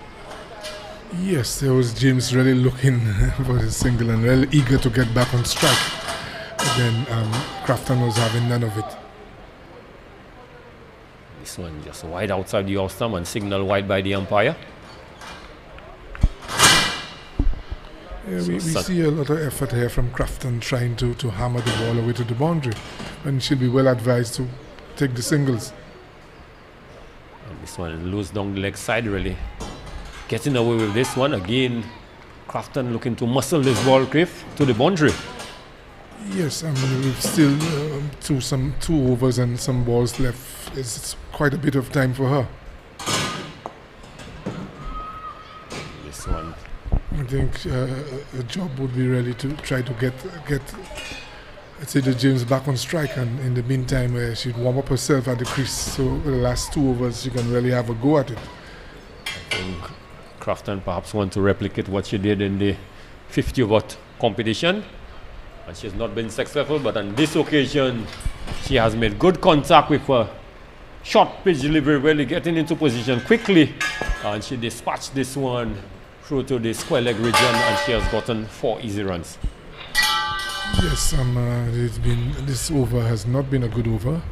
A number of deliveries where Crafton could have gotten runs off them, just trying to muscle the ball, but that one really sat up and was really begging for it. And she just obliged and hit it past the square leg umpire for 4.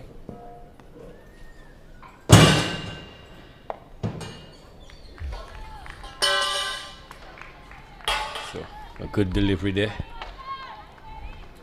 to Crafton. Unable to do much with this one. Down the leg side again, looking just to hit this one again too hard. All she needs to do, keep just got a bit of bat on this one, and clearly she could have gotten 4 easy runs.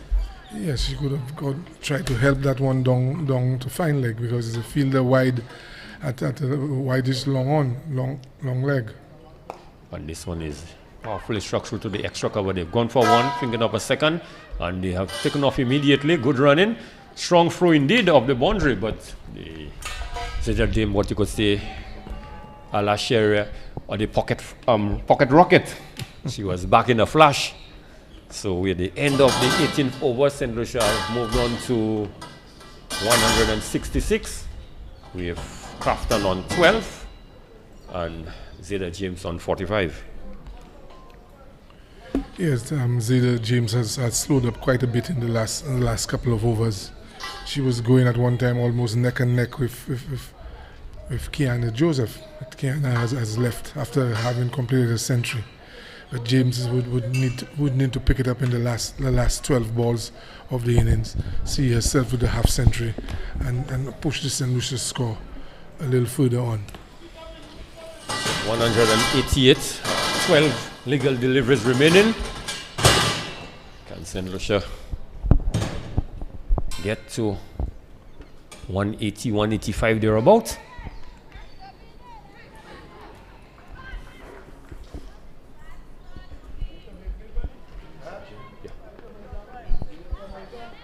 So it looks like Saint-Jean will be coming in for her final over.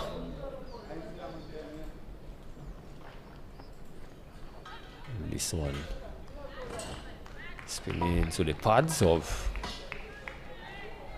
James.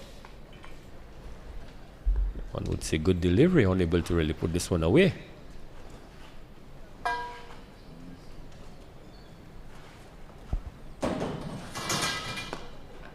Tossed up delivery considers her feet, and we see the diving Etienne. They've gone for 1, finger of a second, and certainly the hesitation was on and resulted in no run, just 1 run, sorry.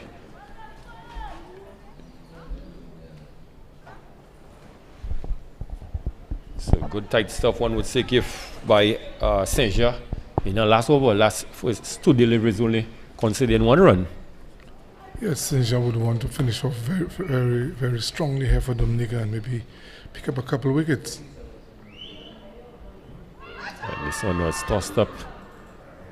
It looked like the googly. Crafton looking to play across the line. So certainly first 3 deliveries so far, resulting in 1 run. So good over so far by Saint-Jean. She would be looking to finish very strong, as you say, Kif. And this one deserved to be punished, and again it was struck straight to the fielder at the short fine leg, and looked like she was struck right on the knee. Yeah, she's really putting the effort for her team there, taking it on the knee and ensuring that one did not go through to the boundary. But again, Crafton looking to muscle this one. Give just 1 fielder really to evade, and she would have gotten 4 easy runs. Yes, not sensible batting at all by the St. Lucian ladies.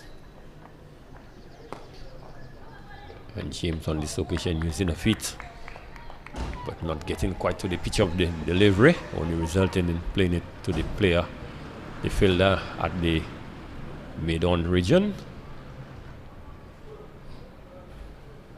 So certainly Saint-Jean has been doing a good job for her team. And she has gone hard, and it's going to go all the way close to the Johnson Charleston, and it has gone all the way for 6. So what a way to bring up a half century by Zeta James. Yes, a good shot, good use of the feet by James, and James just playing that one with the spin, the leg spin from Saint-Jean, and she just picked it up and hoisted over mid-wicket to bring up a half century. A good knock by James. She featured in a good partnership with Kiana Joseph to give St. Lucia, put St. Lucia in a strong position. But the Dominicans in the last couple of overs have really pulled it back a bit. There was one time St. Lucia was going at 10 runs and over, but the Dominicans have pulled it back a bit, and St. Lucia would do well now to reach 185 or 190. So 174 for free. The captain, Paul Etienne, will be coming into the attack to bowl the last over.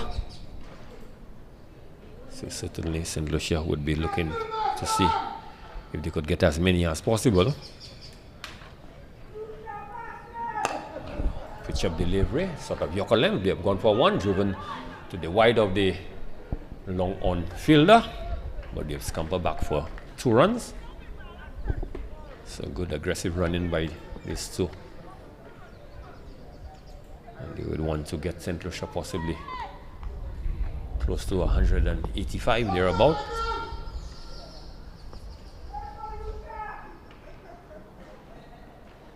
And she is comprehensively bowled, taking a few steps down the track and playing across the line.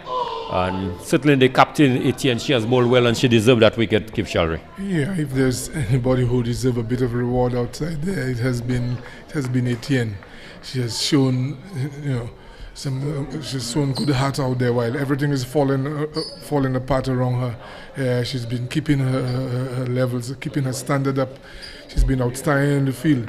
She came back for her 3rd over. It was a very tight over. And that delivery, pitched on a good length.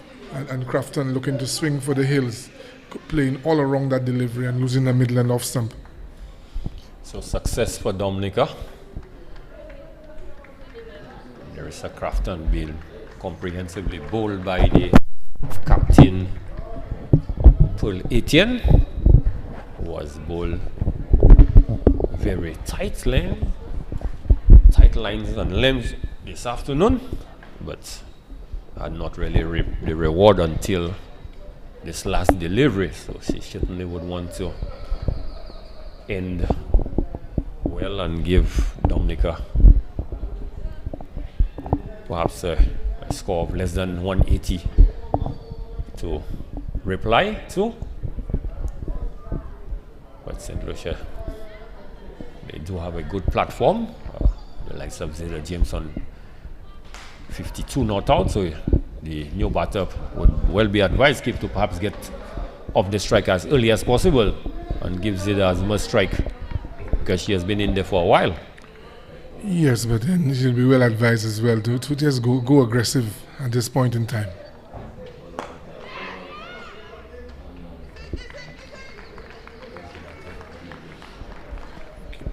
So it is Naima Masley. She opened the inning during the 50 over game. She got some 2 half centuries in the tournament.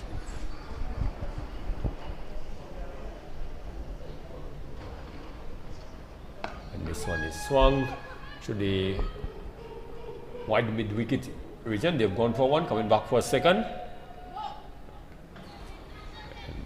Zeta James would want as much as to take as much strike as possible, so they've settled for 2 very quickly. So 179 for 4. James on 54 and Masley on 1.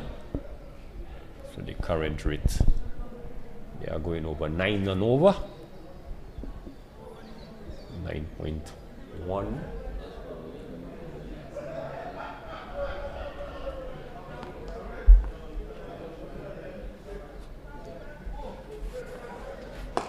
one is struck over the head of the fielder at the long on range, and he's going to race to the boundary for 4. So good shot there by Zeta James Kipchare.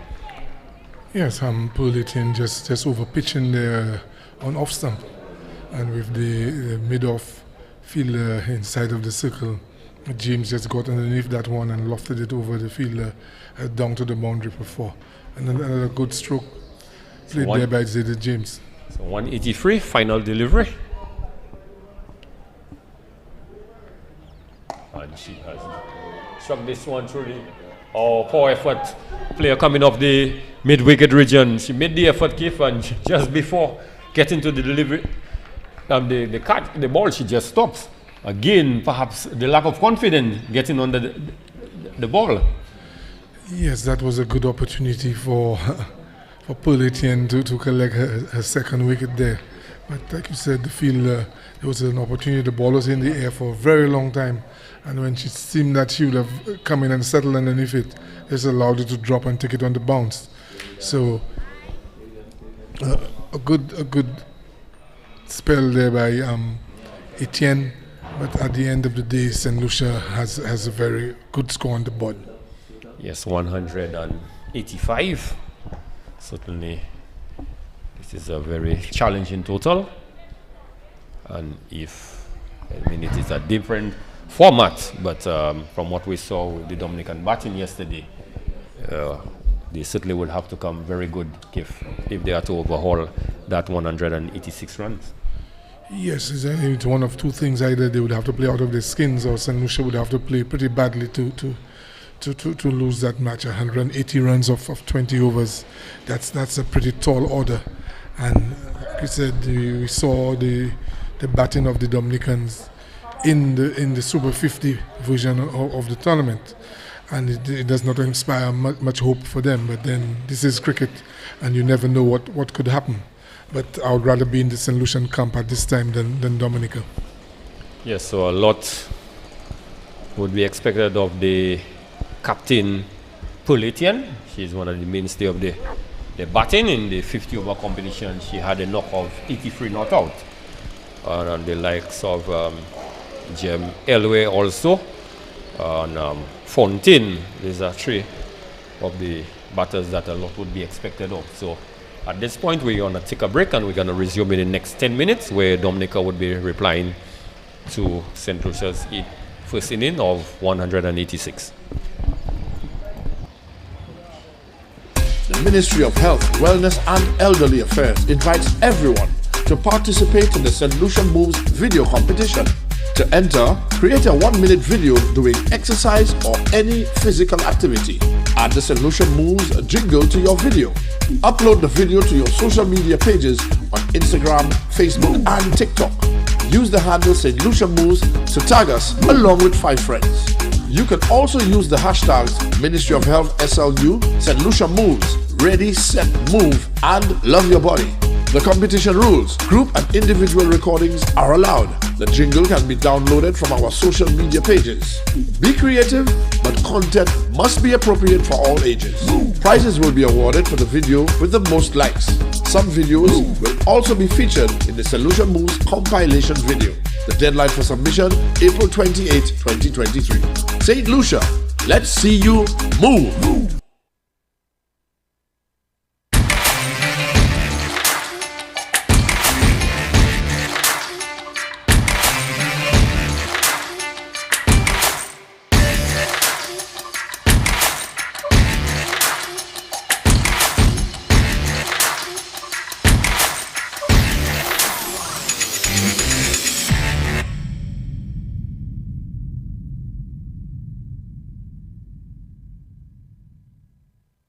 The Ministry of Health, Wellness and Elderly Affairs invites everyone to participate in the St. Lucia Moves video competition. To enter, create a 1-minute video doing exercise or any physical activity. Add the St. Lucia Moves jingle to your video. Upload the video to your social media pages on Instagram, Facebook and TikTok. Use the handle St. Lucia Moves to tag us along with 5 friends. You can also use the hashtags Ministry of Health SLU, St. Lucia Moves, Ready, Set, Move and Love Your Body. The competition rules: group and individual recordings are allowed. The jingle can be downloaded from our social media pages. Be creative, but content must be appropriate for all ages. Prizes will be awarded for the video with the most likes. Some videos will also be featured in the Solution Moves compilation video. The deadline for submission, April 28, 2023. St. Lucia, let's see you move! Join Winners TV for live coverage of the Windward Islands Under-19 cricket tournament from Sunday, April 16th to Friday, April 21st. The Winlot Under-19 cricket tournament features the best youth cricketers in Grenada, St. Vincent and the Grenadines, Dominica and host, St. Lucia. Action takes place at the Darren Sammy Cricket Ground daily. Spectators welcome. Entry is free. Winners TV, St. Lucia's sports network, is the official broadcaster of the Winlot Windward Islands Under-19 cricket tournament. 9.58 seconds. This is the men's world record for the 100 meters sprint. A running speed of 44.7 kilometers per hour. But just how fast will they run in Budapest? The 2023 World Athletics Championships, live in Budapest, Hungary. Act fast and witness the wonder. Welcome to Winners Sports Beat. For the most comprehensive sports news broadcast, tune in to Winners Sports Beat, weeknights at 7:30 p.m. Sports Beat features the latest scores, news highlights, and interviews that keeps sports fans informed on what's happening in sports. Winners Sports Beat captures the pulse of the sports world. Watch Sports Beat for exclusive inside information and breaking news on what's really happening behind the scenes. Sports Beat covers the big games, the big plays, and the big wins. Watch Winners Sports Beat weeknights at 7:30 p.m. with daily repeats.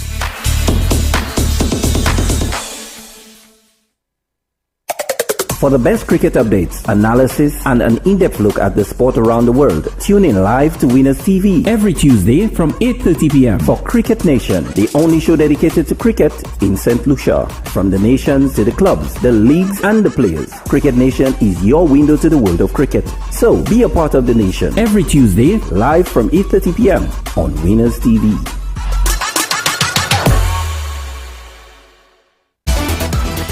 Winners TV is proud to bring to you Strictly Football. 1 hour of exciting football action from around the globe. Take in all the highlights from St. Lucia, the English Premier League, La Liga in Spain, Ligue 1 in France, the Bundesliga in Germany, and even the Jamaica Premier League. Follow your favorite teams. You don't ever have to miss a goal. Just tune in to Winners TV at 8:30 p.m. every Monday for all the weekend action and Thursdays for the week's updates. Winners TV brings all the action to you.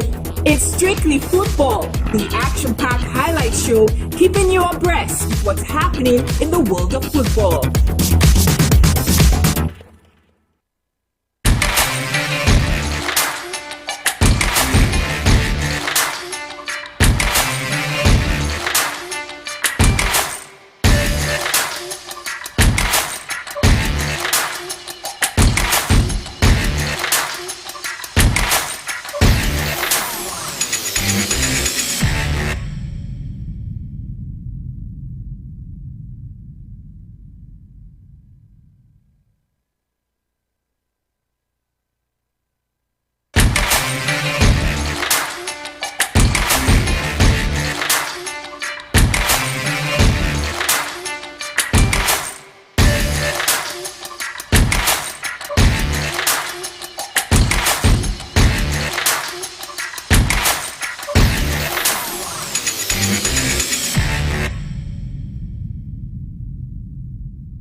The Ministry of Health, Wellness and Elderly Affairs invites everyone to participate in the St. Lucia Moves video competition. To enter, create a 1-minute video doing exercise or any physical activity. Add the St. Lucia Moves jingle to your video. Upload the video to your social media pages on Instagram, Facebook and TikTok. Use the handle St. Lucia Moves to tag us along with 5 friends. You can also use the hashtags Ministry of Health SLU, St. Lucia Moves, Ready, Set, Move, and Love Your Body. The competition rules: group and individual recordings are allowed. The jingle can be downloaded from our social media pages. Be creative, but content must be appropriate for all ages. Prizes will be awarded for the video with the most likes. Some videos will also be featured in the Solution Moves compilation video. The deadline for submission, April 28, 2023. St. Lucia, let's see you move!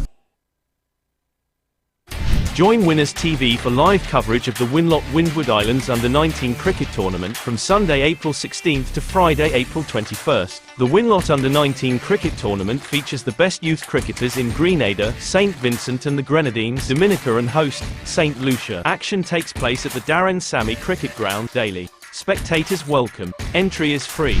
Winners TV, St. Lucia's sports network, is the official broadcaster of the Windward Islands Under-19 cricket tournament.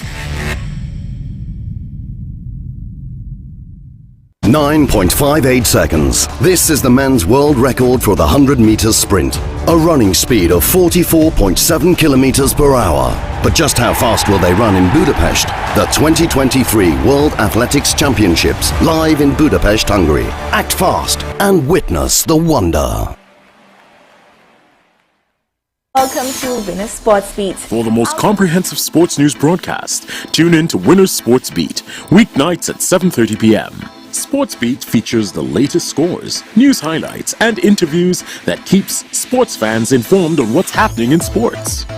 Winners Sports Beat captures the pulse of the sports world. Watch Sports Beat for exclusive inside information and breaking news on what's really happening behind the scenes.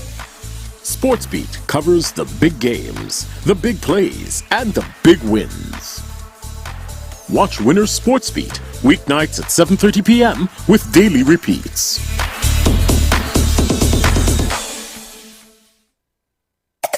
For the best cricket updates, analysis, and an in-depth look at the sport around the world, tune in live to Winners TV every Tuesday from 8:30 p.m. for Cricket Nation, the only show dedicated to cricket in St. Lucia. From the nations to the clubs, the leagues, and the players, Cricket Nation is your window to the world of cricket. So be a part of the nation every Tuesday live from 8:30 p.m. on Winners TV.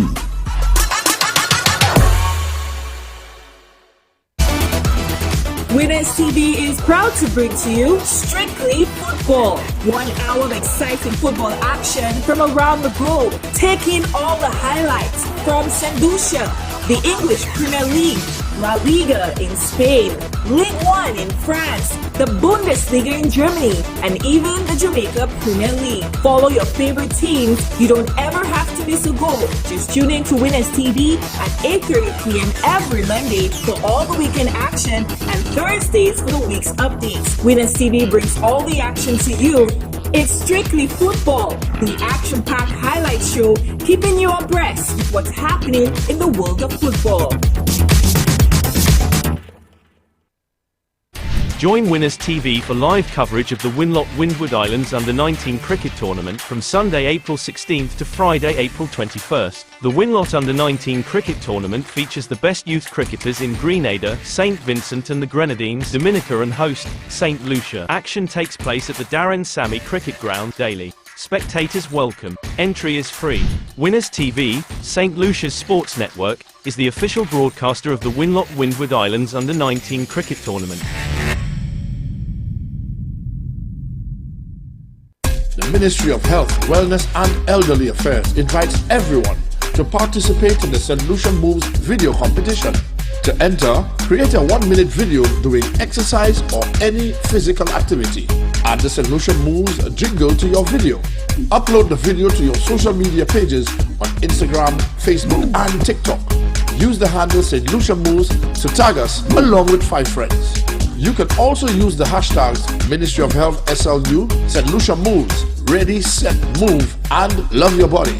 The competition rules: group and individual recordings are allowed. The jingle can be downloaded from our social media pages. Be creative, but content must be appropriate for all ages. Prizes will be awarded for the video with the most likes. Some videos will also be featured in the St. Lucia Moves compilation video. The deadline for submission, April 28, 2023. St. Lucia, let's see you move! For the best cricket updates, analysis, and an in-depth look at the sport around the world, tune in live to Winners TV every Tuesday from 8:30 p.m. for Cricket Nation, the only show dedicated to cricket in St. Lucia. From the nations to the clubs, the leagues, and the players, Cricket Nation is your window to the world of cricket. So be a part of the nation every Tuesday, live from 8:30 p.m. on Winners TV.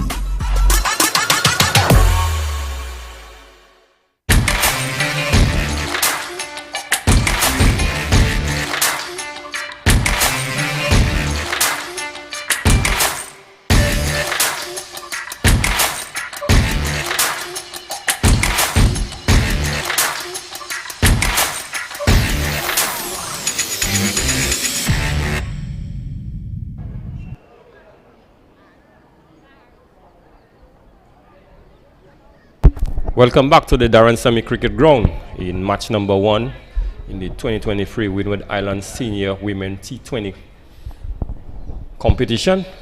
Match between St. Lucia and Dominica. The first inning, St. Lucia batted first. They amassed 185 for the loss of 4 wickets. And we had a top score of 60. Won by Zeda James and Kiana Joseph also getting a half century. So Dominica are going to start the reply. So Keith Shalry, welcome back. Yes, St. Lucia posting a very challenging 185 there for Dominica. And the Dominica ladies have their work well cut out for them. They have not batted well throughout the Super 50. So it's going to be a serious challenge here for them this afternoon to get anywhere near that total. So Nerissa Crafton will be picking up the attack for St. Lucia. And in the Super 50, she opened the bowling from the southern end. But in this occasion, she will be opening the bowling from the northern end, the media center end. For St. Lucia.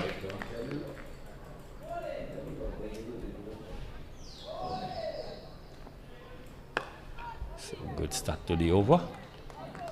The batter just coming back and playing this one to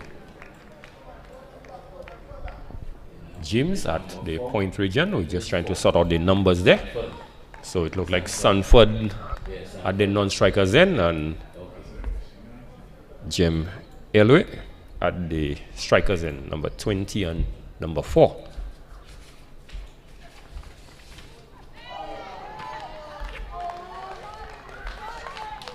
So good delivery outside the off stump there by Crafton.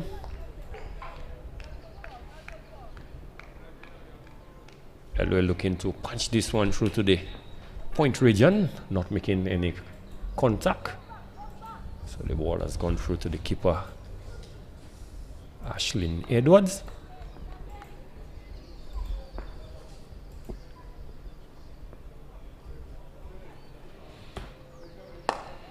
Again, she works this run into the short mid-wicket region. No run resulting. So good bowling so far, Keith, by Nerissa Crafton. A good start indeed by Crafton. Crafton right on the spot, just asking questions of the batter from the word go.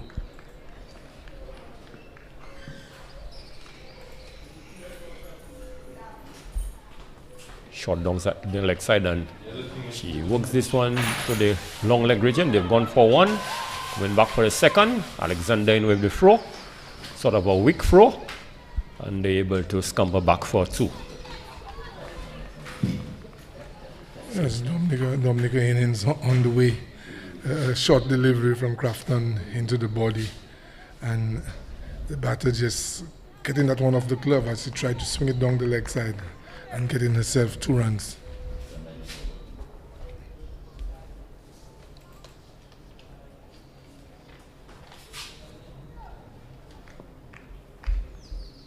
So 4 deliveries gone so far in the over. And this one is down the leg side, should be signaled wide by the umpire.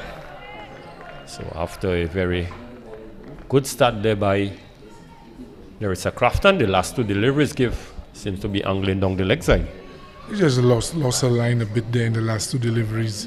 I mean, an effort to make the ball move back into the batter, but not pitching it on the proper line. This one outside the house stump. And really looking unprofessional keep. The wicketkeeper, Ashlyn Edwards, he seems to be collecting the ball and just throwing the ball at the stumps. And apparently the batter might be batting out of the crease, and maybe she thinks there's a chance of getting a stump in, but it doesn't look good.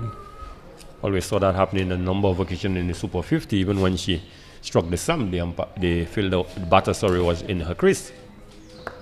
And good into the over there by Crafton.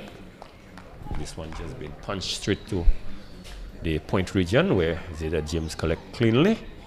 No run resulting. So at the end of the first over, Dominica has moved on to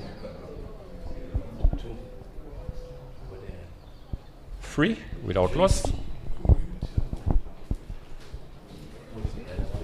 So 3 without loss. Sanford yet to get off the mark, and Jem Eroy on 2.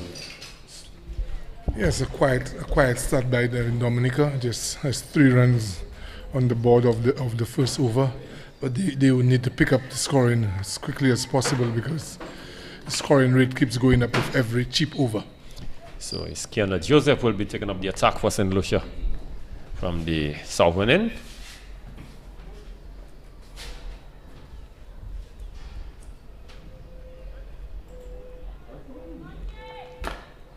Short delivery. This one struck to the left of the captain, Dominica Edward, who moves around swiftly, prevents any run.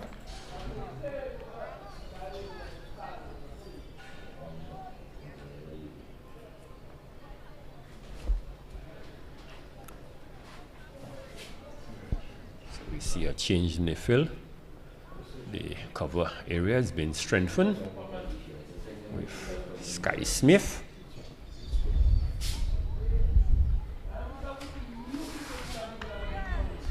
She's been moved to a short cover. Shot outside the off stump. Umpire has called no ball. So, not the sort of start that the captain would want from opening bowler Joseph. Well, it's a cardinal error from a spinner with just a few paces going over the front crease. So it's an opportunity for the Dominicans to get going. And this one is fired in by Joseph, hitting the batter on the pad. So really not making use of the free hit. Yes, Joseph just sliding that one into the pads, and Sanford tried to swing it around to no avail. This one shot out the off stump, hit firmly into the short cover region. Good stop there by Sky Smith.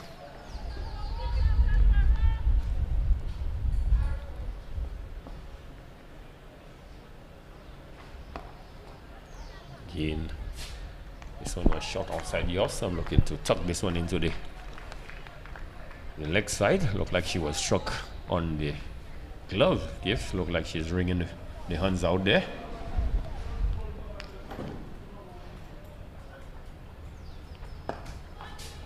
Just coming back and playing this one quietly to the captain Edwards at the made-off region. So good tight stuff there by Joseph. And shot again, but pockets are filled in there by Sky Smith. Okay, just allowing this one to go through, and just 1 run resulting. It's not a good piece of fielding at all. Just not applying the basics there. For ball all along the ground, you expect the fielder to get pretty low to stop that, but she was standing tall and allowed the ball to slip underneath her fingers. But all in all, a good over from Kiana Joseph. Kiana using the new ball from the southern end, getting most of the deliveries, just sliding in with the arm. So Dominica a very slow start to the innings, and the scoring rate keeps going up with every chip over that is bowled here today. So Dominica, 5 without loss. At the similar stage after 2 overs, St. Lucia would have been 12 without loss.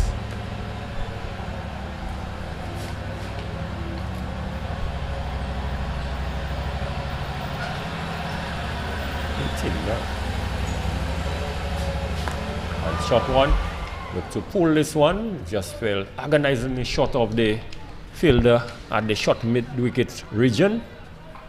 So perhaps the batter was beaten for pace, Keith. Yes, the ball just came onto her a little quicker than she thought, and it took high up on the bat, but it lobbed some 10 yards away from her and between her and the close in fielder. This one is struck through to the covers puppishly to the right of Zeta James. She tracks back and collects, just result in 1 run. So Dominica moves on to 6. And you have Sanford on 2. And Jem Eloy on 2 as well. Extras on 2.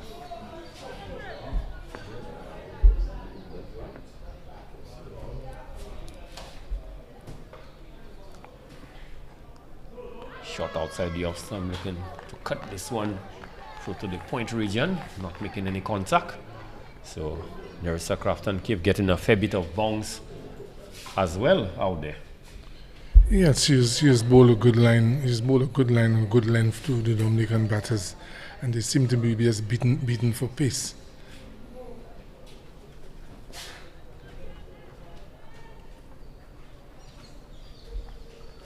And she pulls this one to the backward square region. They have gone 1, and it looks like the ball is going to win the race. Alexander perhaps a little slow in chasing this one down. Yes, it was always going to be a difficult chase for that fielder in the short backward square region, Alexander.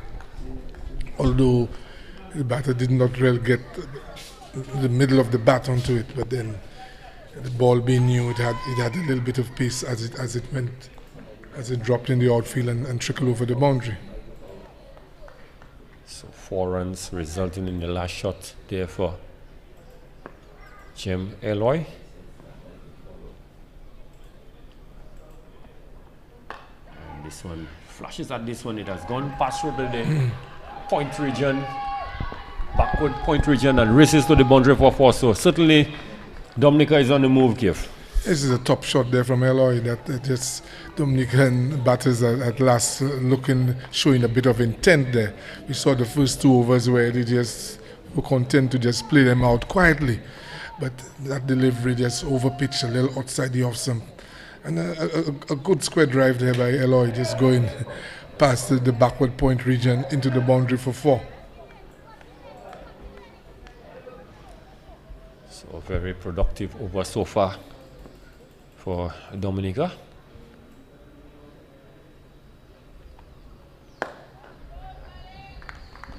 So good comeback there by Nerissa Crafton. So at the end of over number 3, Dominica are 14 without loss, with Eloy on 10 and Sanford on 2. Yes, an over in which Nerissa Crafton considered two boundaries there to Eloy. Dominicans looking to pick up the scoring now. They did play out 2 quiet overs, the first 2 overs, but we saw definitely signs of wanting to be aggressive in the last over from Crafton. So Kiana Joseph continues from the player pavilion end. And this one is struck through to the covers again. Misfield there by Sky Smith. So Smith really not putting in the sort of effort that would be required of her. Certainly in the Super 50s give, St. Lucia did have a high fielding standard, and certainly Keith Smith have not really lived up to that standard. No, she has allowed 2 balls to lick through her.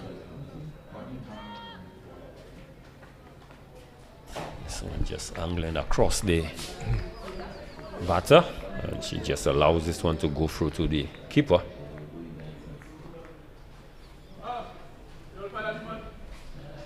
Short delivery, and it has gotten the treatment that they deserve. Wrong long hop, and she got into position very quickly and swung this one through the square leg region kick for 4 runs. Yes, Kiana just pulling back her length, and there was Eloy going on the back foot and hammering this one past square leg for 4. She's certainly showing good signs of aggression, and Dominica would want her to continue in that vein. Yes, certainly Dominica are on the attack. And they are certainly going through the gears at this point in the moment, especially Eloy. Shot again, this one has rushed, and she has looked to pull this one to this backward square region. They have gone for one, thinking of a second. And the ball has been fired into the keeper by Destiny Edward. But certainly clear intention that if Eloy has switched gears. Yes, she has definitely switched gears, and she seemed to be posing a bit of a threat there to the St. Lucian bowling attack.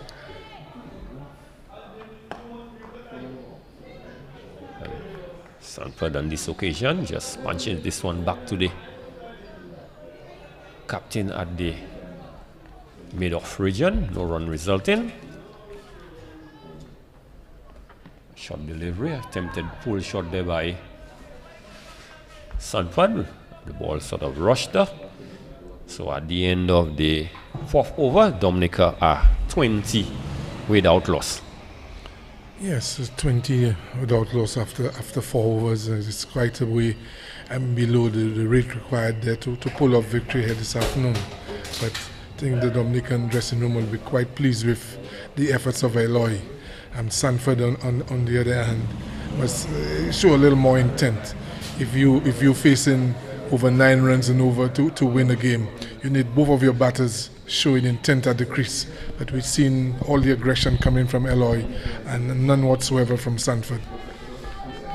So after 4, if we make a quick comparison, Keith, after 4, Dominica 20 without loss. After 4, St. Lucia would have been 36 for 1. So a change of bowling from the northern end. Destiny Edward is into the attack. First delivery has just wrapped Eloy on the pad.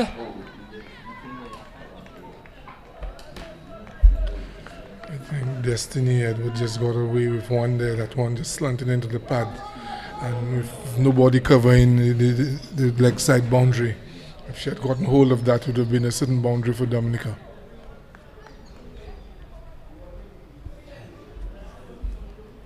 So certainly the captain has just realized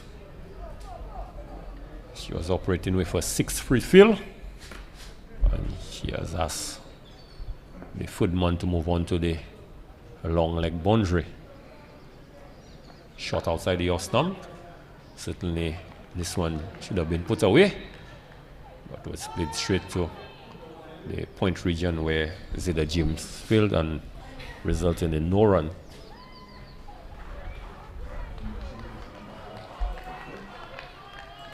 So the rate certainly has been climbing, Kif, with every dot ball. 10.6 required. And short ball, and she got into position very quickly and just dispatches this one to the backward square boundary for 4. So certainly Eloy, that's where didn't keep is moving through the gears. Yes, Eloy really showing good signs of aggression here. That delivery from the bowler, just the shot coming into the body, and she was into her wicket in a flash and just swung it to the right of the square leg umpire. And they feel that fine leg running in vain to the left, would only retrieve it from the boundary. So certainly Eloy is on the move. She moves on to 19, and Dominica 24 without loss. And certainly Destiny Edwards, looking to overcompensate on this occasion, has gone wide outside the off. Some previous delivery was angling down the leg side and was dispatched. And this one, she is wide outside the off stump and signaled wide by the umpire. So the score moves on to 25.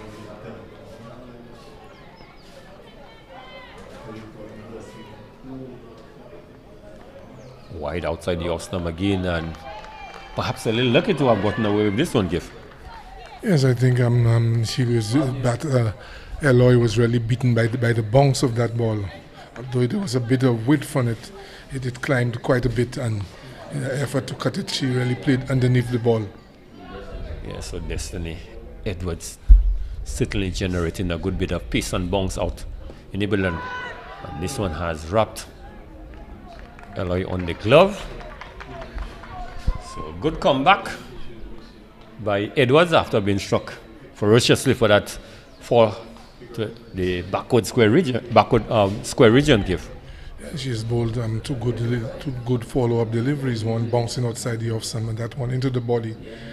Just getting Eloy on the glove. Shot on this occasion is spun through the cover region for 4. So for delightful shot there, delightful runs there, by Eloy. Certainly give top shot of. Yeah, it's a top shot indeed. Destiny Edward just overdoing the short ball there. Having bowled 2 short balls the previous deliveries there, she should have been bringing that one up on the length. But she bowled it short and it sat up. And there was Eloy just going up on her toes and hitting it over cover for another boundary. So she keeps the Dominican team really fighting on here this afternoon. Yes, so the score moves on to 29. Quick comparison with the St. Lucia score after 5. St. Lucia, they were 49 for 2. So at this very same stage, St. Lucia would have been 20 runs ahead, but they also would have lost 2 wickets. Yes, 21 runs ahead, but then as long as Eloy remains there, the Dominicans would have hope that they can get close or even overhaul the score, because she's showing good signs of aggression. She needs her partner Sanford to really come to the party and show a little more intent at the crease. So it looked like St. Lucia would have a bowling change from the top. Looks like Zeta James would be the coming in to replace Joseph. First delivery driven to Malika at the short mid-off region. No run resulting.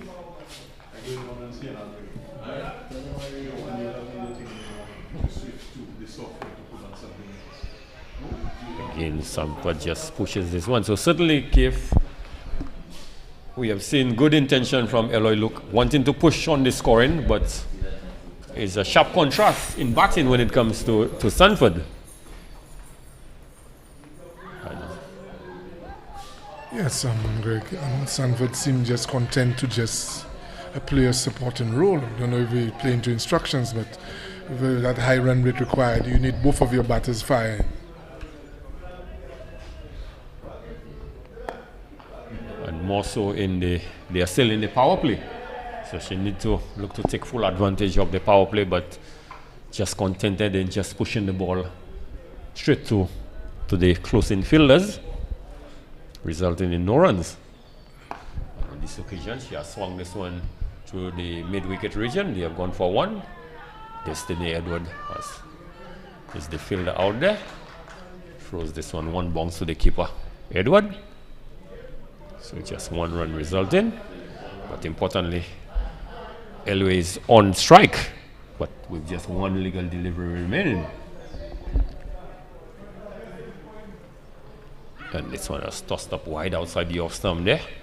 Unable to make contact. So good first over there by Zeta James, just conceding 1 run. And Dominica, they have moved on to 30 without loss. Yes, a good over there from Zeta, continuing to just set back the Dominicans in terms of their run rate. And just the look at the Dominican pair at the crease there, we should see one batter showing good aggression, good intent, and the other one just content to just play balls within the power play. all the fielders within the 30-yard circle, not looking to go over the top, not looking to show any sign of aggression. And if that is the way she wants to approach the inning, it would be important that she gets a single very early in the over to get her partner on strike, because her partner is showing good intentions, showing a bit of a threat to the St. Lucian bowling attack. So Dominica, they only managed 30 runs in the power play. St. Lucia, after 6, they were 59. So a 29-run difference. And for the first time, Keith, the required rate, it has jumped over 11. Yes, it would keep on climbing unless they could, get a spate of boundaries.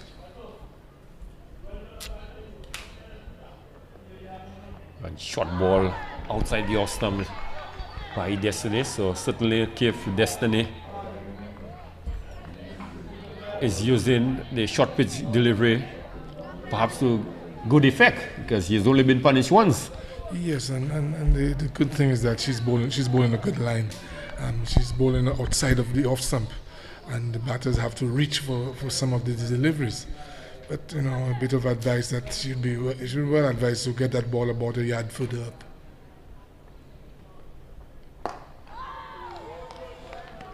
And Samford again, just pretty much contented. It's just pushing the deliveries to the shot to close in fielders. And as we have mentioned, with that sort of approach, Dominica will not get anywhere close to that 186 run required to win. And she pushes at this one straight at the Zeda James, and she'll just throw at the wrong end, and Narissa Crafton not backing up. It's going to be 4 overthrows. So really a bit of poor cricket there by St. Lucia Cave. Yes, poor cricket indeed. The field really should have been backing up the wicket at the non-striker's end, and just giving a welcome 5 runs there to the Dominican team, where we saw Sanford really struggling to get the ball away, and she's just been gifted with some 5 runs. So certainly a chance for a run out. Winter begging at both ends, but Zeda James chose to throw at the non-striker's end, and Narissa Crafton really was asleep at the wheels, and this one went to the boundary for 4. Good delivery there by Destiny to Elway. Unable to do too much with it. Just plays it to the short cover where Kiana Joseph fields. So 35 now, without loss. Elway on 23, and Sanford on 9. And poor delivery there by Destiny, angling down the leg side, and Elway, all she had to do was get back to it, Kif, and the ball just raced down through the fine leg region, what the St. Lucia batters they failed to do when they were batting. A gift there from Destiny Edward. Yeah. This one just short and going down the leg side, and Eloise just into her wicket, just tickling it past the left of the keeper down to the boundary for 4. So she continues to put up the fight for the Dominican team. Yes, with her 27 not out, she has struck 6 fours in the process. Yes, that's good signs of aggression and intent from her. This one wide outside the off stump and signal wide by the umpire. So we've seen Kif on 2 occasions when Destiny has been guilty of bowling down the leg side. She looks to overcompensate with the next delivery, and it has resulted on both occasions on wide outside the off stump. Yes, but there is a little saying that if you want to bowl a bad ball, just bowl it outside the off stump instead. It's a lot safer. This one is dug in short. Striking Eloy on the gloves. No run resulting. So at the end of over number 7, St. Lucia, not St. Lucia, sorry, Dominica, 40 without loss. Give the most expensive over so far. 10 runs coming off this last over. Yes, it's though 10 runs came off the over, it's still below what Dominica requires here to challenge that St. Lucian total. But we've seen good signs from LOE from batting from the southern end here. But then her partner has to pick up the scoring. With scoring rate moving in excess of 11 runs per over. Dominica needs both batters to be going at it.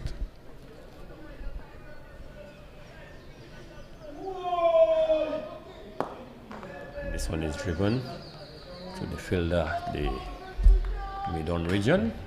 No run resulting.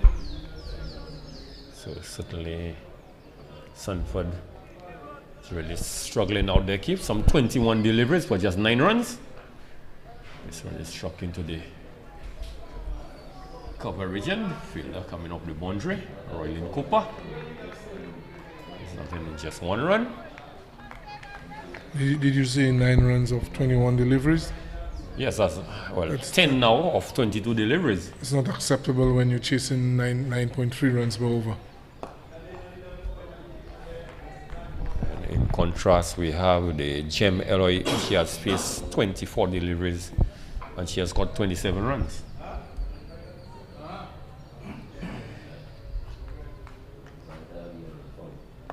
This one is swept backward up square. It's going to race to the boundary and it's going to win the race. Destiny Edwards unable to cover sufficient ground to stop this one. And 4 valuable runs to Dominica and to Gem Eloy as well. So certainly if she's continue to strike the ball admirably out there. It's just unfortunate that her partner Stanford is not looking to keep up pace with her. Yes, another good shot. That one over pitch just into the pads, and she was down on one knee and just swung it and past the square leg umpire for 4. So she continues to put a bit of pressure on the bowlers. Shot again, gets into position very quickly, but not making proper contact. The ball has trickled into the mid-wicket region, just outside of the 30-yard circle, and they have gotten 1 run. So she has moved on to 32, and Dominica has moved on to 46 without loss.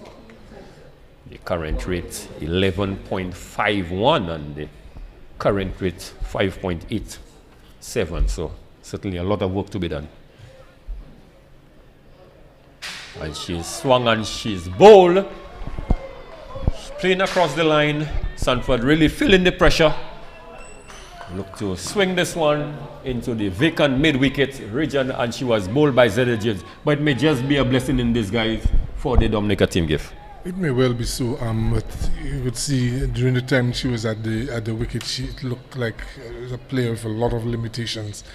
That delivery, in fact, the entire over, Zedda James bowling with the mid-on and the mid-off inside of the circle and a number of over-pitch deliveries. That last delivery that she swung across the line was the perfect delivery to try to go over the top and hit past the bowler, towards the far end of the ground. But she decided to swing right across the line and lose a wicket. I think the Dominican team may not be too unhappy that they have lost her wicket, because she was really stonewalling the innings there while her partner LOE was looking to push things on. So it might be a bit of a relief for the Dominican camp that she has gotten out. So with the dismissal of Ronette Sanford, in comes the captain, Paul Etienne. So Dominica having lost their first wicket at the end of over number 8. And if we are to make a quick comparison between Dominica and St. Lucia at that stage, St. Lucia would have been 74 for 2 after 8. Yeah, very big gap in beginning to emerge there between the positions of the two teams. But Dominica's best opportunity, with Pearl Etienne at the crease together with LOE, so they're hoping that these two can put a partnership together to bring the innings back on course.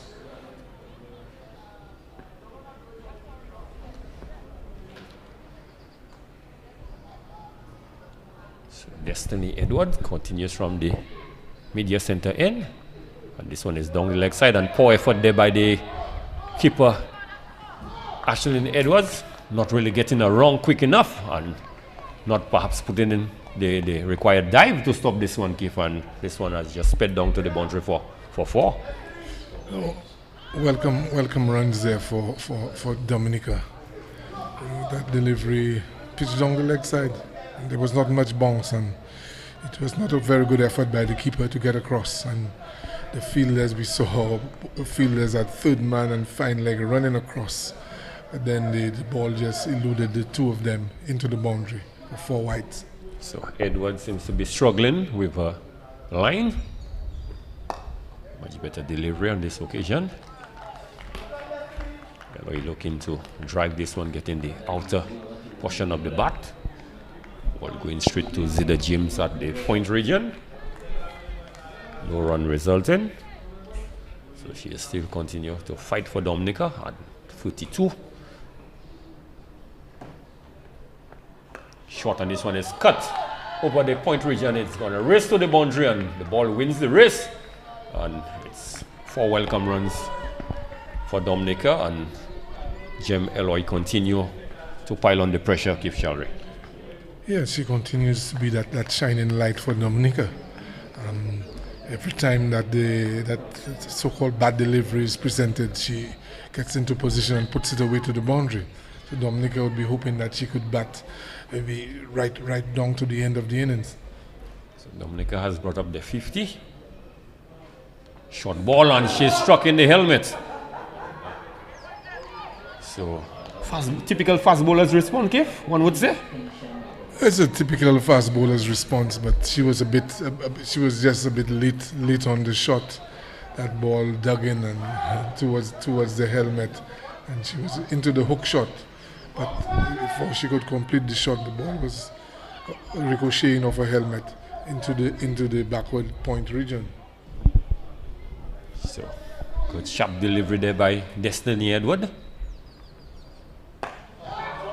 Good stop there, good diving stop there by Kiana. Perhaps saved 4 runs for her team. Had that ball gone past her at cover and the fielder at the mid on region Keith, it looked like 4 written all over it. Yeah, that's what you expect from your senior players out there, putting in that type of effort, so that could really lift the team.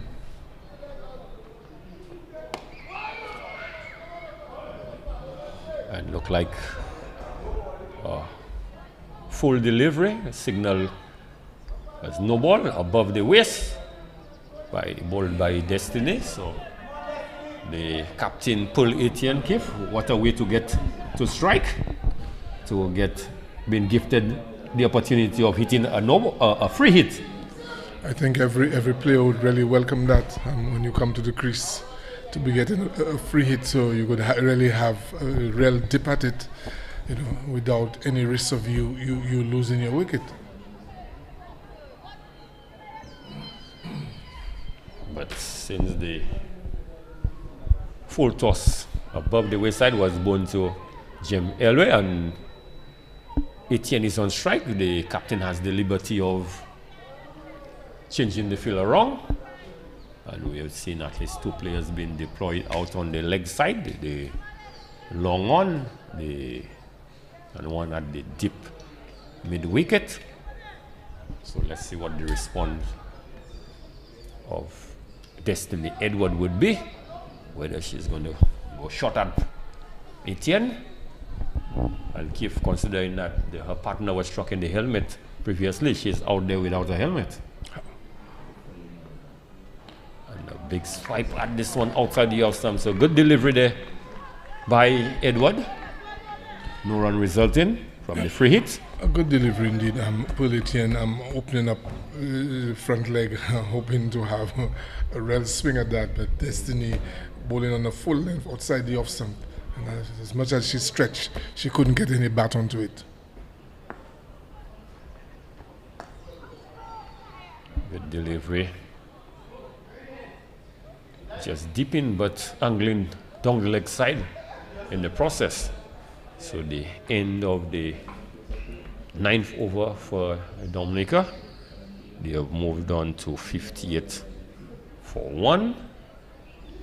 So certainly it's going to be a real uphill task for Dominica. The required rate 11.64. The current rate is just 6.44. So just a quick comparison, Keith. At the same stage, Dominica, they are 58 now. St. Lucia would have been 90 for 2. Definitely a wide gap, but just a little observation there. We know in cricket now, whenever a player gets hit on the helmet, there is this concussion procedure that we didn't see any of that. So I'm not sure whether that is in place. That is in place for this tournament.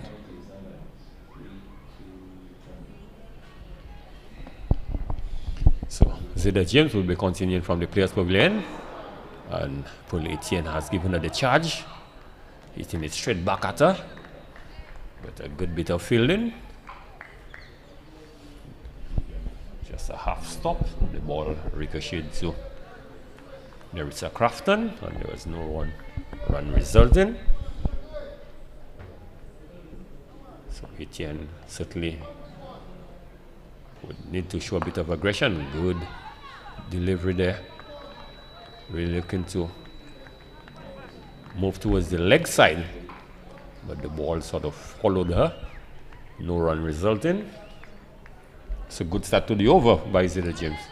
Yes, good smart bowling by Zeda. Realizing that Pearl wants to come at her. And she swings this one down to the long on region. Player coming off the boundary, just 1 run resulting. So certainly Zeda James in the midst of a good spell. 2.3 overs, only conceding 3 runs, and she has picked up a wicket.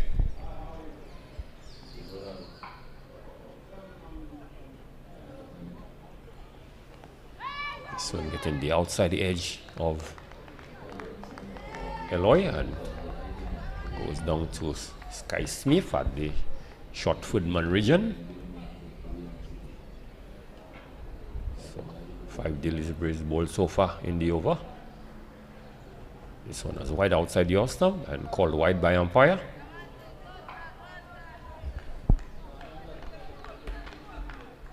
So extras move on to 11.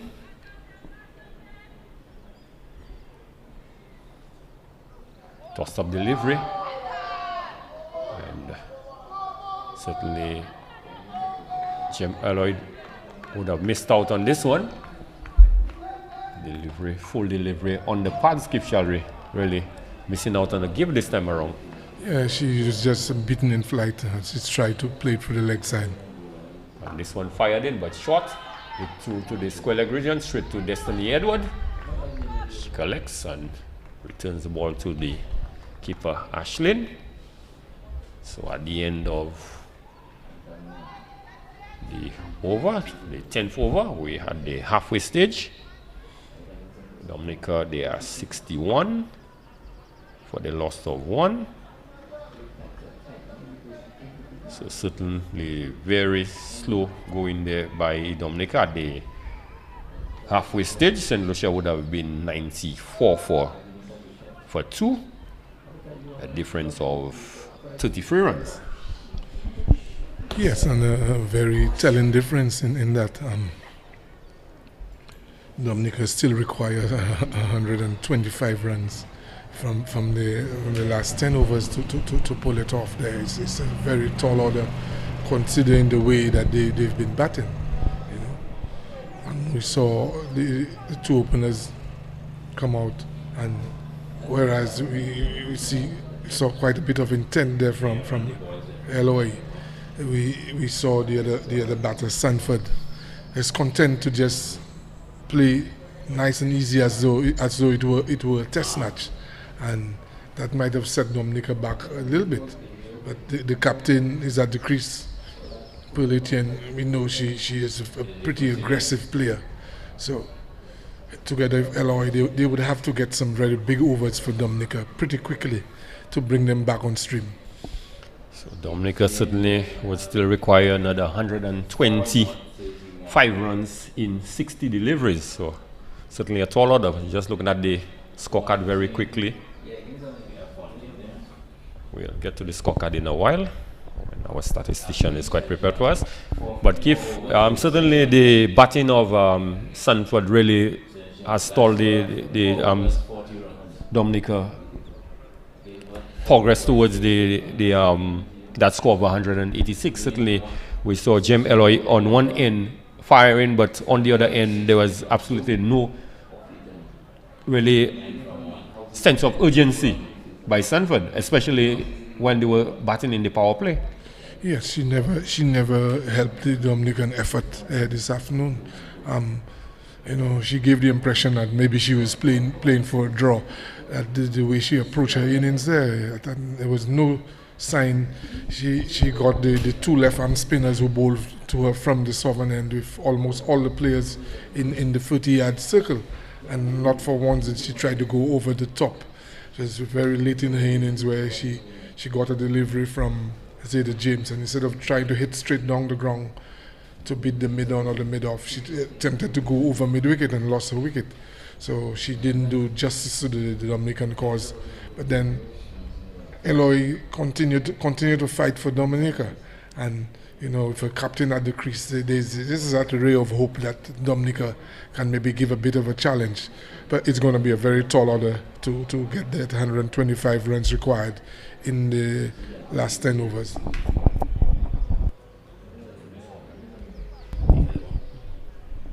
Yes, so just looking at the scorecard quickly, Dominica opened the inning with Jem Eloy and Ronette Sanford.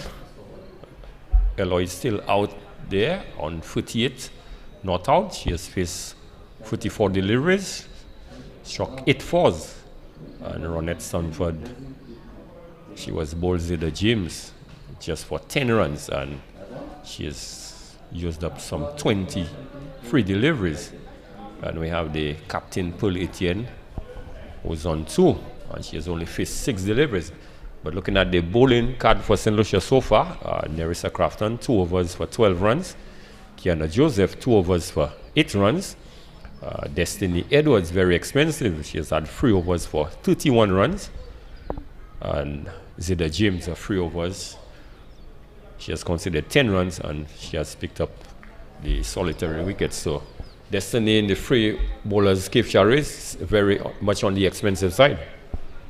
Yes, she's the only bowler who has not kept the Dominican batting under check. All the others have very good economy rates here this afternoon. She was the one who bowled a few loose balls and went for a couple boundaries. But that apart, I think the St. Lucian bowling has been right on song and creating pressure on the Dominican batters. So we are about to resume the second half of the inning, where Dominica would still require an additional 125 runs of the last 10 overs, or 60 balls to get the 125. But with the captain, Pearl Etienne, out in the middle, she certainly no muck with the bat. She can strike a ball, and certainly we have seen Jem Eloy show us that she has the propensity to go through the gears if she has to.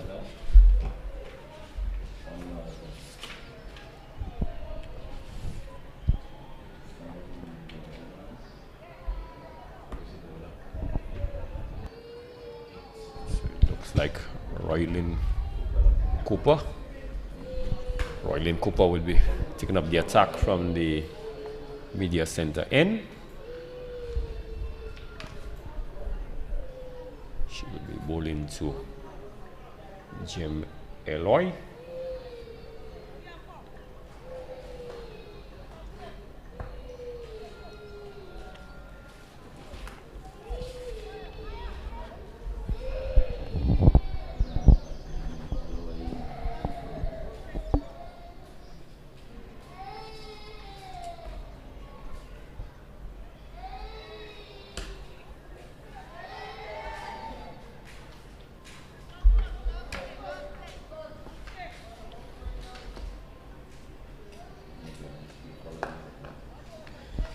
Start to the over.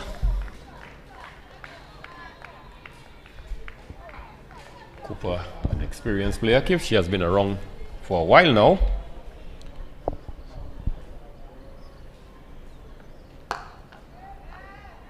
For a gentle medium pace.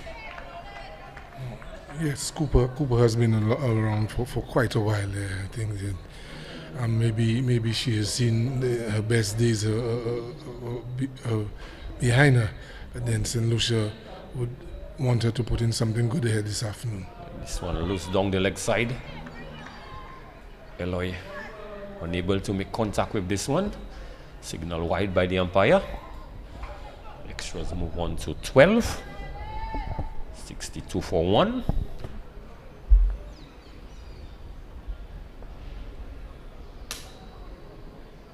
Dominica losing the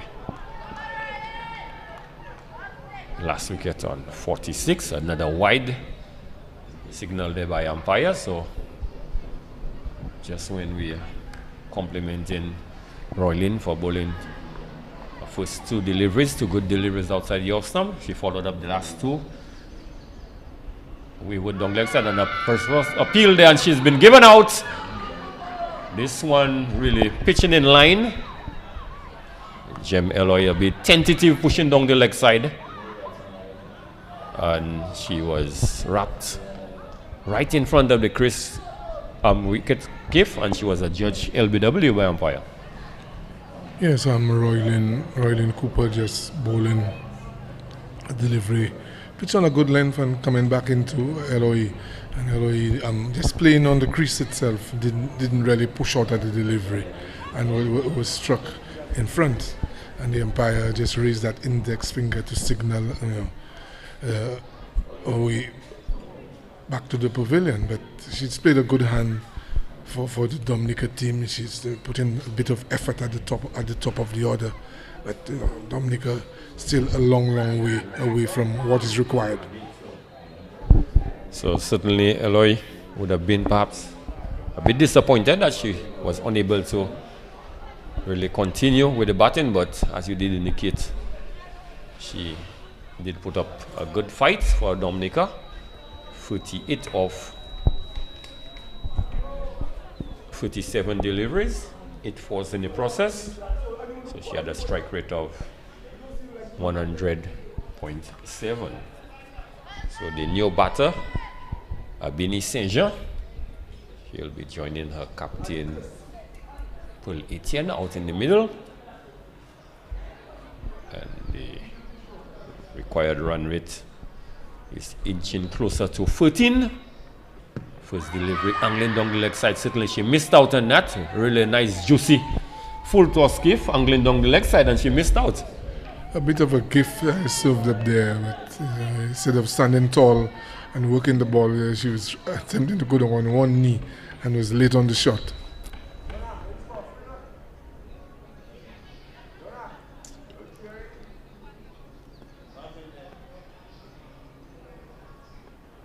This one, ball outside the off stump, just struck over the cover fielder, resulting in just 1 run. Good effort there by Sky Smith on the extra cover boundary. So Abini Saint-Jean is off the mark. 64 for 2, Dominica. Required run rate keep has jumped past 14, now 14.31. So certainly it's getting harder and harder for the Dominican team. Loose delivery down the leg side. So Cooper assisting the Dominican cause. The extras now have moved on to 14. 65 for 2. Dominica would definitely welcome anything that's gifted to them there. Again, this one angling down the leg side. And Edward in a typical fashion, collecting the ball and throwing it at the stump. So Cooper really struggling out there. She's gone wrong the wicket now. And this one is pulled straight to the captain, Malaika Edward, at the short mid-wicket region. She did not have to move, Keith. So, very soft dismissal there by the captain, Paul Edward. Paul Etienne, sorry. Yes, a soft dismissal indeed, if there was one. Cooper having a bit of problems with lining up the deliveries from over the wicket, decided to come around the wicket. And the very first delivery there was Etienne looking to hoist it over the leg side. But, didn't get underneath the ball, didn't get any timing onto it, and just presented a simple catch there to Malika Edward in the mid-wicket region. So the Dominican innings, continuing to slide down there while the scoring rate goes up. So it's a mountain that they have to climb at this point. So with the dismissal of the captain, Etienne, we see the number 12, Fontaine, makes her way to the crease. So certainly it's becoming a very tall order there for Dominica. The current rate is 6 and over. The required rate 13.33. So certainly Dominica is going to have a difficult task if they are to overhaul this very competitive total of 185 scored by St. Lucia. Yeah, they're very much up against it there. Having just lost two the prime batters within the same over. So, and the rate keeps climbing on them there. So I don't know. It's going to be difficult for Dominica from here on. So Alexander into the attack. It's full toss and they struck to the wide of the long on region, and the fielder unable to cut this one out. It goes over the ropes for 4. So a good way to get up the mark there for Seja. That's a good delivery. Alexander coming in for first over, the first delivery that's over pitch, and allowing St. Jean to just climb into it and hit it wide of the long on fielder, who made a valiant effort to pull it back.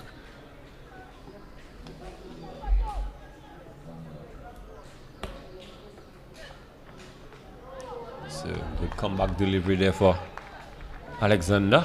St. Jean on this occasion, Keith, I think was beaten for pace. Yes, she was late, definitely late on the shot, and maybe expecting the ball to come back into her, but it just held its line. And wrapped on the pad, certainly. Height would be a factor there. The ball was struck above the pad, may very well be angling down the leg side as well. So after being struck for a 4 in the very first ball, good comeback there by Alexander. Punches this one to Kiana and the short cover region. No one resulting. So last 3 deliveries, good comeback here after being struck for 4 of the very first delivery. Yes, a good sign and a good line and length by that bowler. And this one is struck in the air, will be out caught. No. And she parried the ball to James, who was coming across from the long off region. But good effort there, Keith, by the 2. Yes, they tried to have a bit of a combination play down on the boundary there, but it didn't come off. Alexander would be a bit disappointed that there was an opportunity for her to get a wicket in the very first over, but the fielder didn't hold on. St. Jean had a let off, and this one is down the leg side. Signal wide by the umpire. So Alexander needs to try to close this over. Some 7 runs already resulting.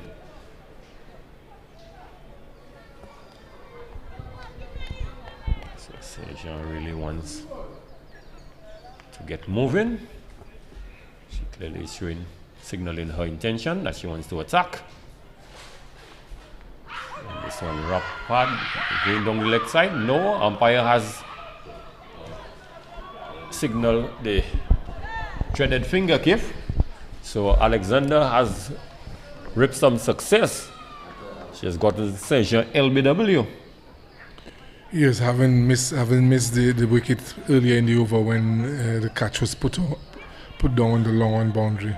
That one, the Saint-Jean looking to work it through the leg side and just played all around the delivery and got wrapped on the pad. And umpire raised the dreaded finger to send her on her way. So a good end to the over here for Alexander, picking up her first wicket in this match. So really, Dominica have lost some 3 wickets in the last 2 overs. After 10, they were 61 for 1, and after 12, now they have progressed to 73 for 4. So really, they have lost, if my math serves me well, 12. They have lost 3 wickets for 12 runs. Yes, the Indians have begun to what you call disintegrate at the moment, because the scoring rate is very challenging at this point in time, and the Dominicans, in an effort to try to score quickly, have to take a few risks, and that has been the cause of the downfall of some of the batters. So the current rate 14.13. That's the required weight, 14.13. And she's bowled. Bit of movement in the air, looking to play across the line, and she's comprehensively bowled by Roylin Cooper. So as you rightfully described early on, Keith, the innings certainly disintegrating.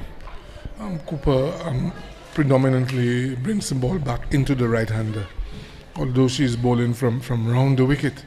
But that delivery was almost perfectly pitched, just about off stump and coming in. And as the batter tried to play that through the leg side, just opened up the gate to allow the ball to creep through and take her middle and off stump. So more success for the St. Lucia team and more agony for Dominica. So looks like Prevost is making her way to the crease. So Dominica certainly sliding to another defeat. 73 for 5 after being 61 for 1 after 10. So St. Lucia Keith may very well say the writing is on the wall for Dominica. Yes, at this stage, it will be close to a miracle for Dominica to pull it off from here. And it's been sort of a trend for some of the teams in this competition. When the wickets start to fall, they fall in heaps. We saw yesterday at Groseley, where in the 50 over, where St. Vincent, where Grenada was well placed at 117 for 1, and the last 9 wickets fell almost for nothing, and they lost the match badly. And this delivery there, the batter playing absolutely no shot, and the ball just hitting the heel and going down through the fine leg region. So really no shot attempted, Giff. Yes, you think that was an opportunity to at least get a run. That ball, if she had played at the ball, there would have been an opportunity to run through. So this one is driven down to the long off region.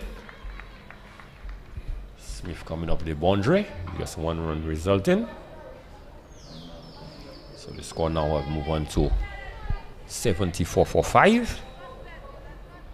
Dominica basically has lost half of the batting order. Gilbert and Knott, Prevost on 1. This one is driven back to Cooper.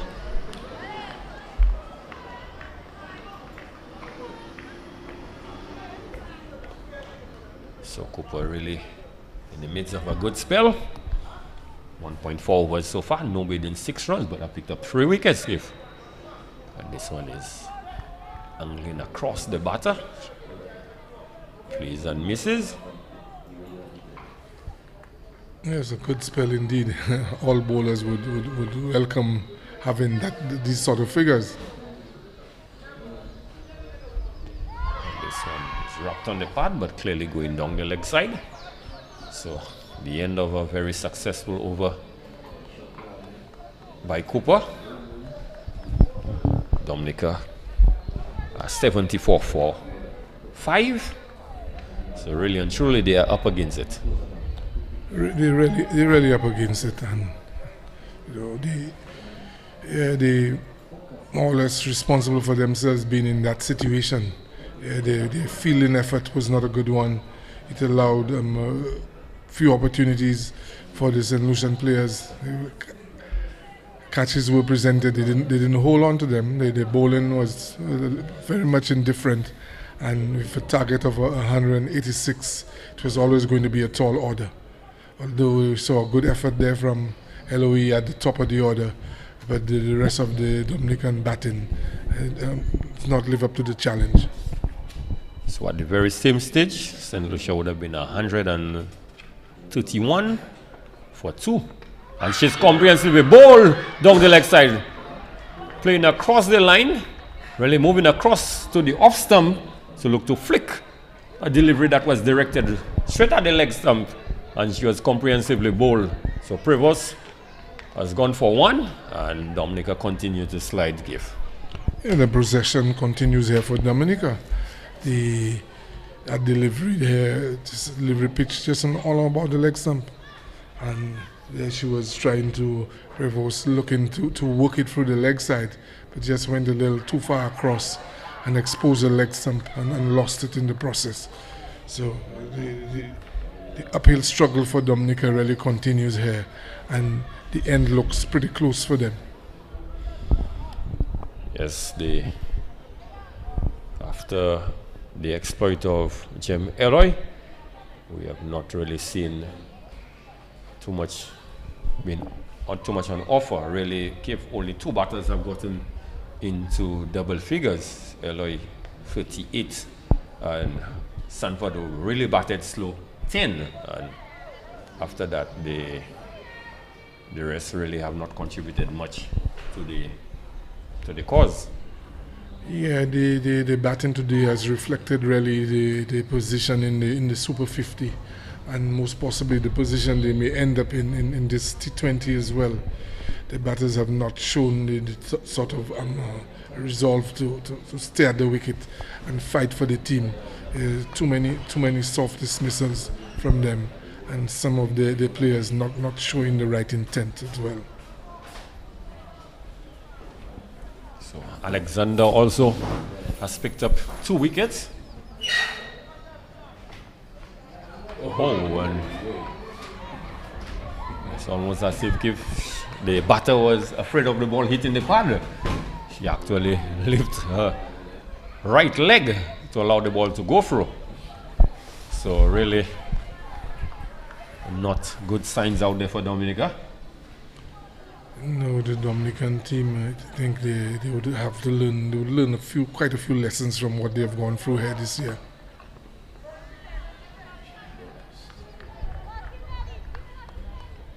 .74 for 6.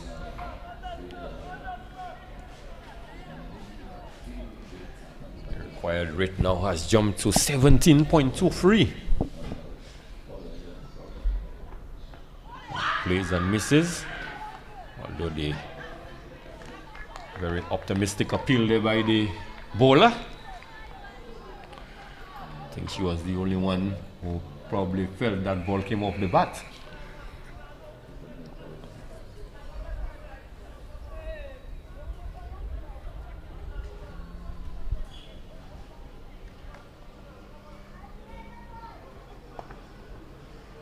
Again, plays and misses. So Alexander really has been bowling a very good spell. Both she and Cooper. They have picked up some 5 wickets between them, Keith. Yes, and the 5 wickets have really come in a bit of a rush in the last 3 or 4 overs.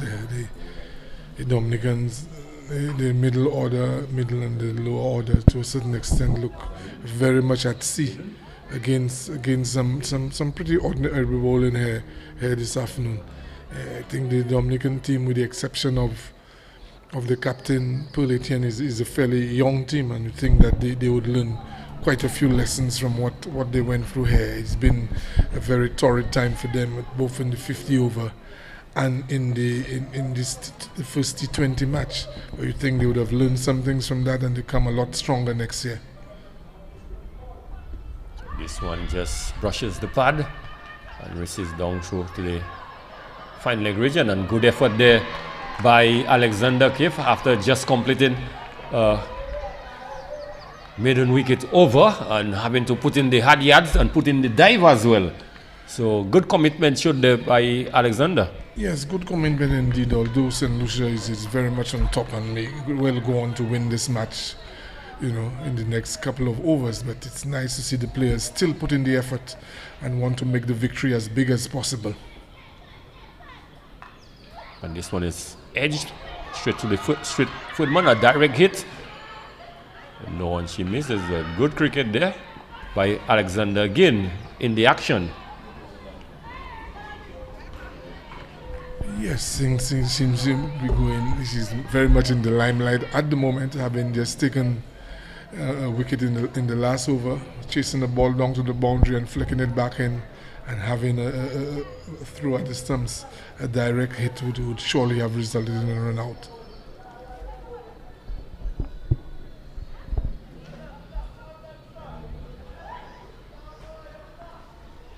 So we see a change in the field. Fielders are brought into the T-yard circle, and she's comprehensively bowled. So Roylyn Cooper continuing to enjoy a good spell here today at the Darren Sammy Cricket Ground Cave. She has picked up some 4 wickets now for just 7 runs. A dream spell indeed for Roylyn Cooper.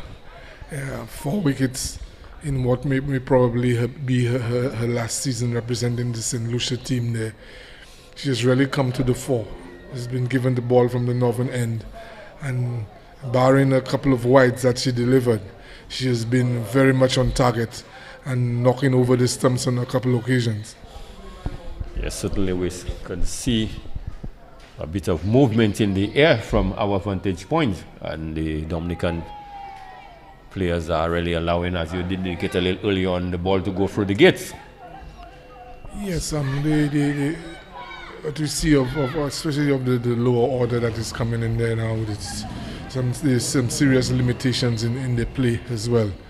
But one would just be hoping that they would continue working at the game and learn lessons from whatever that they have gone through here, so that in the future, because we know the nature of Dominica's sport, that they always fighters. They never just roll over and die. But this group, it's not showing the type of spirit that we know Dominican players have, especially their male counterparts. So Tabitha Green has made her way to the crease.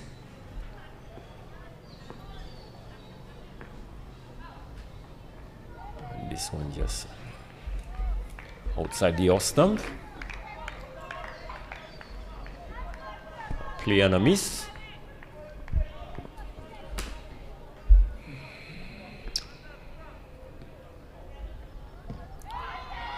This one is Green perhaps missing out. This ball really angling into the pad, and with nobody patrolling the boundary on the leg side cave, probably she have made some good contact. She could have gotten perhaps 4 easy runs.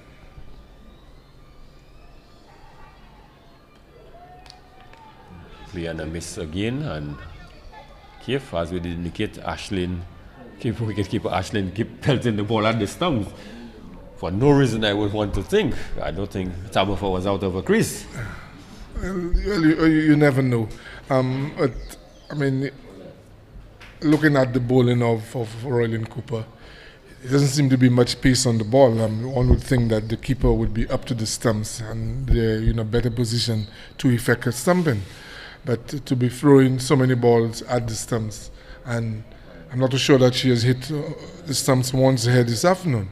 So in my opinion, it doesn't look good, you know. If there's a chance to get somebody out, obviously you have to take it, but she seemed to be overdoing it. So Alexander continuing, and this one is hit straight to the fielder at the mid-off region. No run, or 1 run, sorry, resulting. So Dominica there moved on to 78 for 7. And certainly a dream spell for Roylin Cooper. 3 overs, no maidens, 7 runs, 4 wickets. So Alexander continues. And this one is driven. An umpire has signaled dead ball.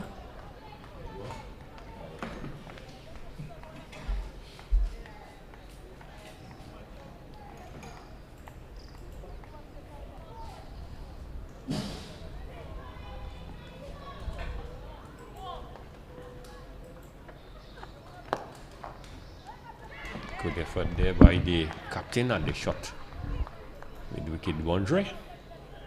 Collecting with her left hand.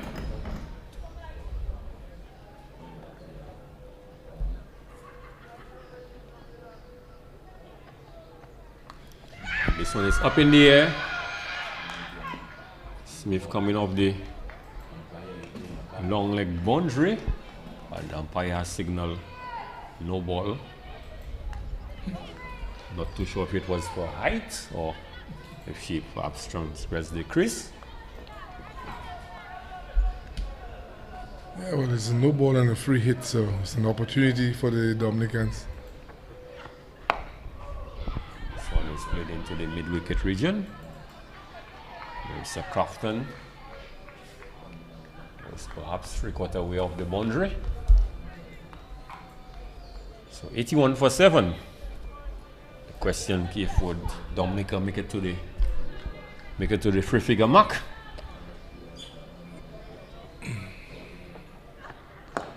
This one is driven to.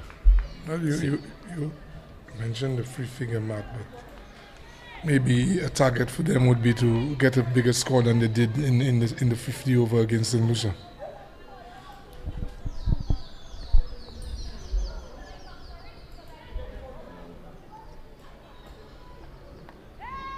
Thick outside edge. This one is running down to the Whiteford man. And Cooper does the field. So just 1 run, and the score moves on to 82. 82 for 7 after 15.5.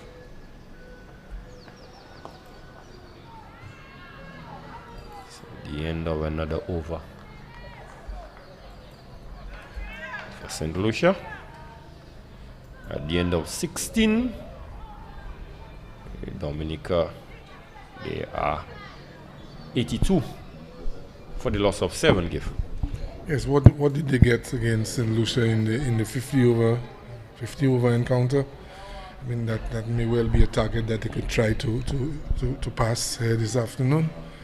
But you know, it's a real struggle for them there. The lower order don't seem very capable of putting the ball away by any means. So just to get to, let's say, 95 would be an achievement.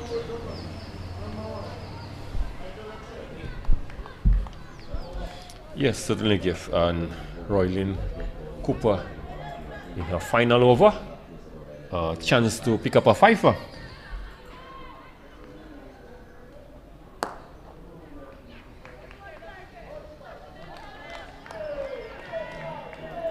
I think maybe there's an opportunity to go back over the wicket and slant the ball in, which will give her a better chance of getting that wicket. This one is driven to the captain again, Malika, at the short mid-wicket area.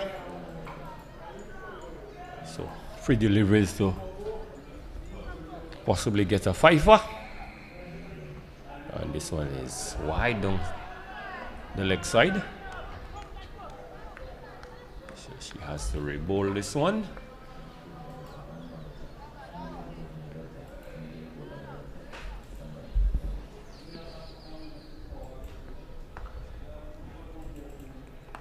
This one is driven hard at thick outside edge. The ball races through the backward point region, and Zeta James has put in the effort, and a brilliant save there, Kif, by Zeta James.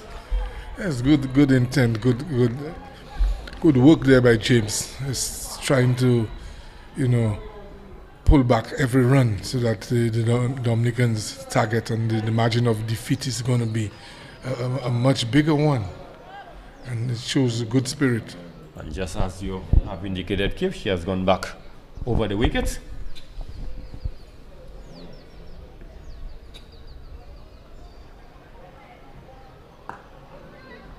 Even to the short cover where Joseph fields.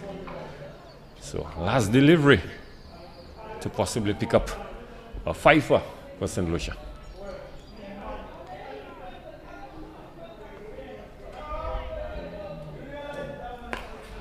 Driven past Joseph at short cover. They've gone for one, finger number second. And Cooper retrieves, resulting 2 runs. So the end of a successful over there. Not successful, but the end of a successful spell, I should say, for Roylin Cooper. Some 3 overs, no maiden Kif, 10 runs, but importantly, 4 wickets. Yes, a very, very good spell indeed. It's a dream spell. It's not often that one takes 4 wickets in a 4-over spell in a T20 match. And we don't have the stats here, but this may well be best figures for St. Lucia at bowling in T20 cricket. So, the veteran really putting up a hand. Although, the St. Lucia team was always in the ascendancy at that point. But then, 4 wickets. It's good reward for bowling. So 17 overs have been completed. Just 18 deliveries left. And Dominica still needs another 99 runs, Kev. Yes, I think victory has been way beyond them for a while now. So the important thing for the Dominicans now is to be batting out the rest of the overs and not allowing themselves to be dismissed, and even trying to inch the total, close to 100. Because these young players out there representing the Dominican team there, they've really been put into the fire here in this tournament. The batting has let them down throughout, and just to save a bit of face, they could just stay out and bat the last 3 overs and ensure that the team is not bowled out.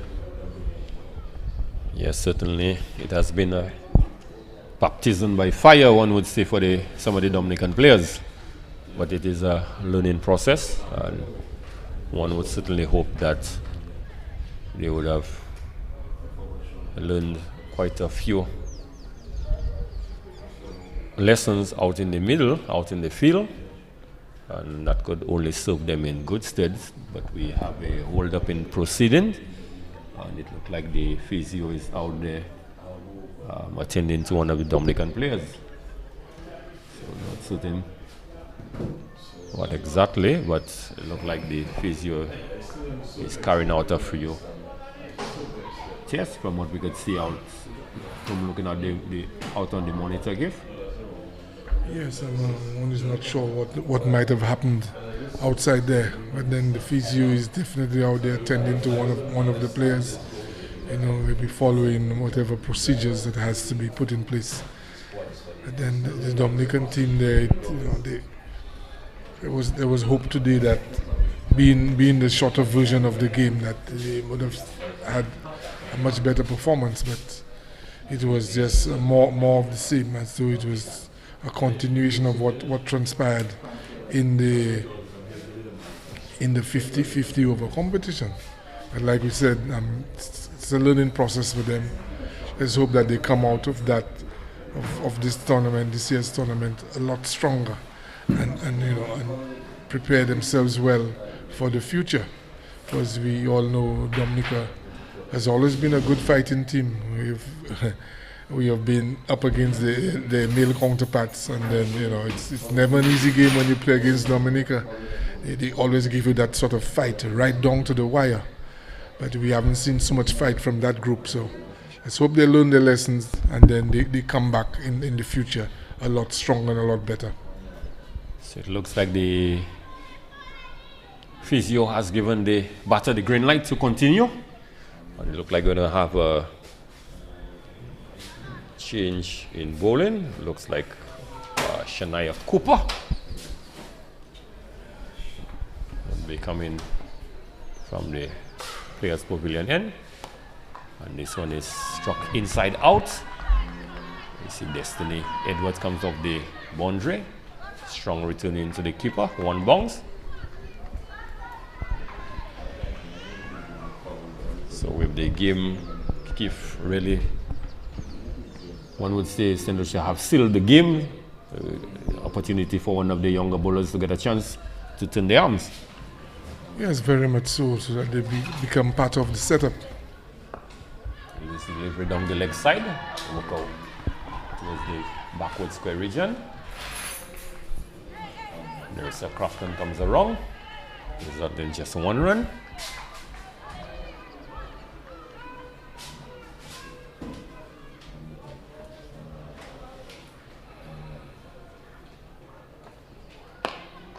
This one is struck to the captain who feels at the short mid-wicket region.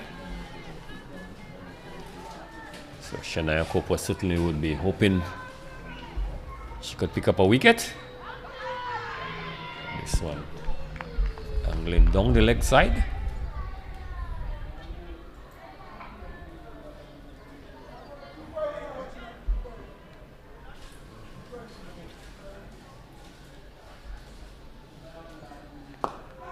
Good straight hit. And they've gone for one. They're probably thinking of a second. Second certainly is not on. Not with the live wire in the field of Zeta James. Yes, probably had they decided early on to go for the second, it might have been on, but by the time they made up their mind, it was much too late.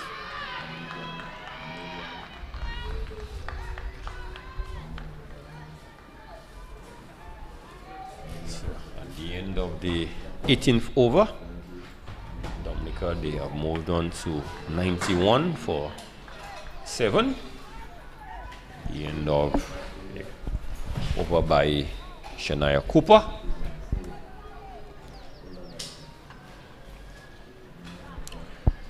Well, there are 2 overs left, and they require another 9 runs to get to the 100 back. That would be a bit of an achievement, considering that the last 3 overs or so that the lower order has been at the wicket. It would have been an achievement that they could see it over the 100 and not be bowled out. So we see another young player being given an opportunity in the person of Sky Smith. She will be taking up the attack from the media center end. Oh, and she has completely lost her footing.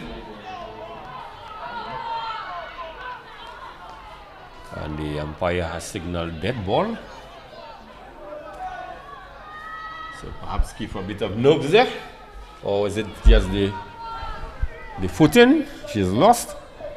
We're not sure what footwear she has there, but then it can be a bit of nerves. But she definitely lost her footing, but she's okay. She's not hurt, so gets ready for the first delivery.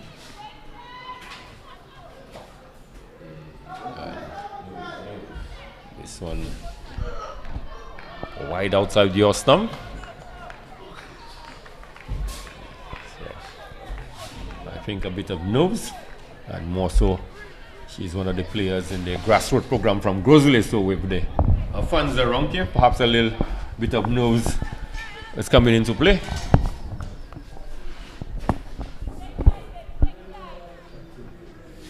This one is down the leg side. So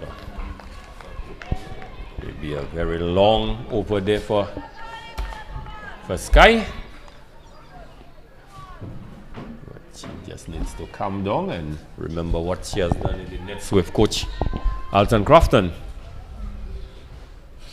And this one is down, it's way outside the off stump.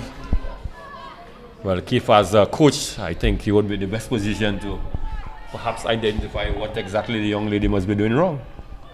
Well, I'm not too sure what she's doing wrong. You know, she's bowled 3 wides there, and the 2 of them are very, very wide. I'm surprised that you know, one of them might not have been called as a no ball because it looked like it pitched pretty wide of the pitch itself. But it's just a bit of nerves and pressure. She needs to just take a deep breath and remember the basic things and get to doing them. And again, this one is wide outside the off stump.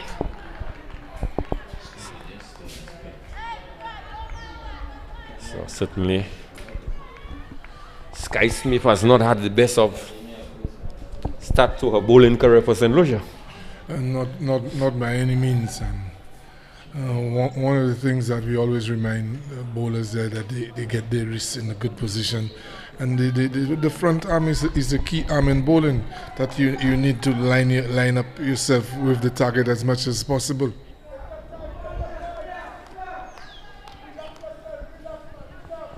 So the extras has moved on to 24.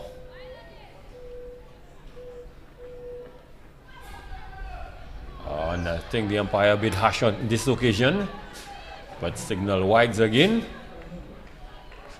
So yeah, if it's wide, the umpire has called wide. You as the umpire, you cannot allow emotions and sympathy to come into your job, you know.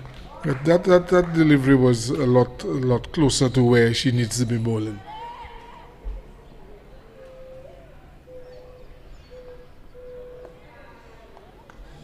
So after 6th attempt, the first legal delivery, signaled by our scorer, Roland Cox.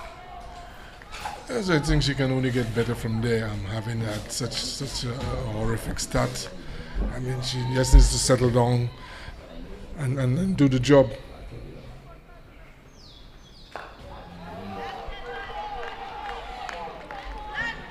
Better delivery. This one was at the stump, so certainly.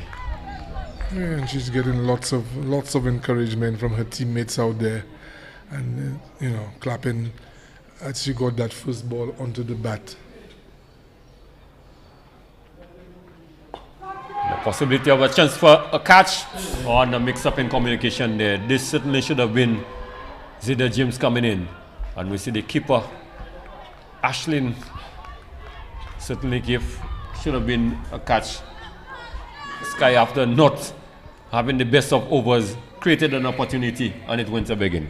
Yes, one can feel for her there. There was no communication there between, because we always feel the fielder running in towards the ball has the better chance than the one running away from it. And this one is whipped off the pad there. Races to the boundary for Forky. What a beautiful shot. Perhaps this would have surprised everyone who was watching this game, but well executed. Well executed. Just too little, too late there for Dominica. One may ask where were these shots a little earlier on, and where St. Lucia could have been put under a bit of pressure, but Smith just this one onto the pads and was well worked past the square leg umpire into the backward square leg boundary for 4. Is it a case where she said she figures Smith is the weakest ball and she's going to target her? But certainly well executed shot indeed. And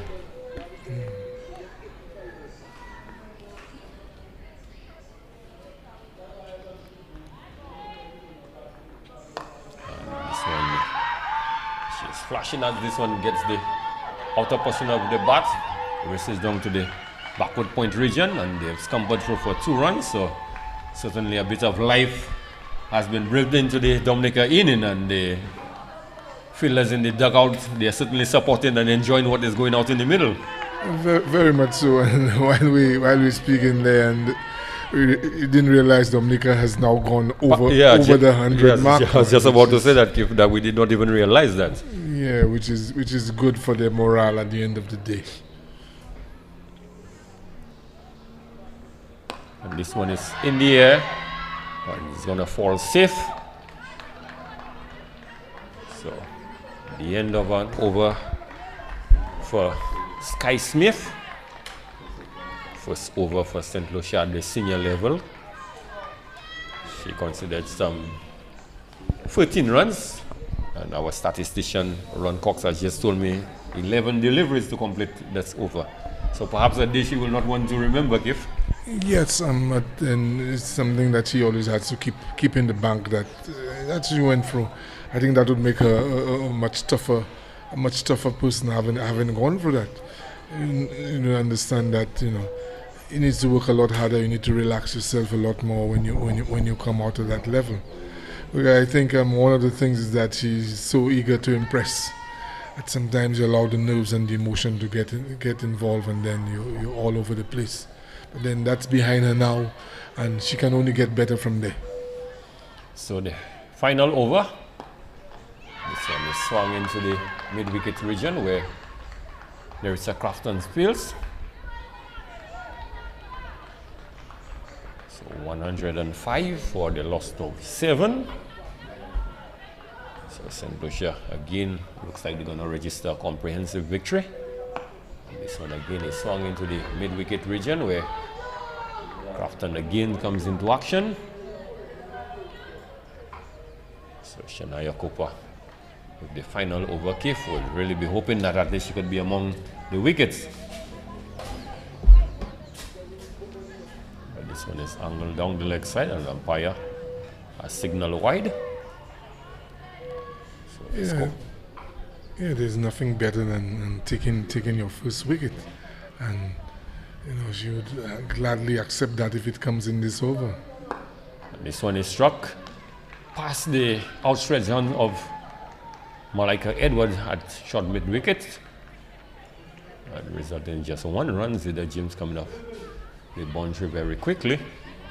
So 108 for the loss of 7. Halfway in the over, still a chance of picking up a wicket.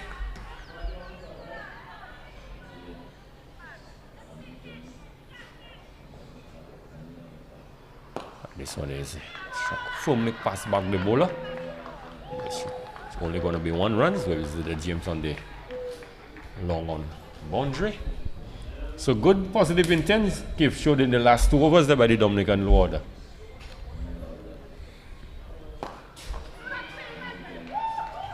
Again, this one is struck straight back past the bowler, and they're attempting a 2nd run, and there should have been a run out, but the bowler Cooper did not collect the ball, and the batters able to cross for 2.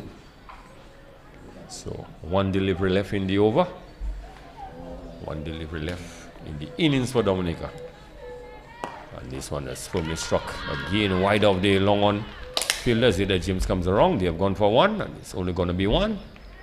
So Dominica, after 20 overs, they're only able to amass 112 for 7. So 74-run win there for St. Lucia Keith, a comprehensive victory. Comprehensive indeed by the St. Lucia team. They were better than Dominica in all areas. The most telling factor in the match was that St. Lucia had 2 of the frontline batters who really came to the fore today and ensured that they had a decent total to defend. Dominica, on the other hand, apart from the LOE, the batting of LOE, the other batters never showed the type of intent or the type of performance today that would help them to challenge the St. Lucia score. And it was always going to be an uphill struggle for Dominica after having conceded 185 runs. But the one area of concern I would want to think if for St. Lucia would be the number of extras. We considered some 26 extras in this innings. But looking at the scorecard very quickly, we had Jem Eloy She was LBW Cooper for 48. Ronette Sanford, she was bowled Zida James for 10. Bull Etienne, the captain, she was caught Malika Edward, bowled Roylin Cooper for 7. Abini Seja, she was LBW Alexander for 7. Unesh Fontaine, she was bowled Cooper for naught. You have Amir Gilbert, she was not out on 17. Renee Prevost, she was bowled Alexander for 1. Sadia Seaman, she was bowled Cooper for naught. Tabia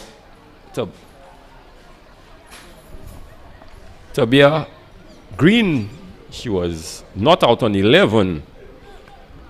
So these were the batters for Dominica. And the bowling for St. Lucia, we had Nerissa Crafton, 2 overs for 12. Kiana Joseph, 2 overs for 8. Destiny Edwards, she was very expensive, 3 for 31.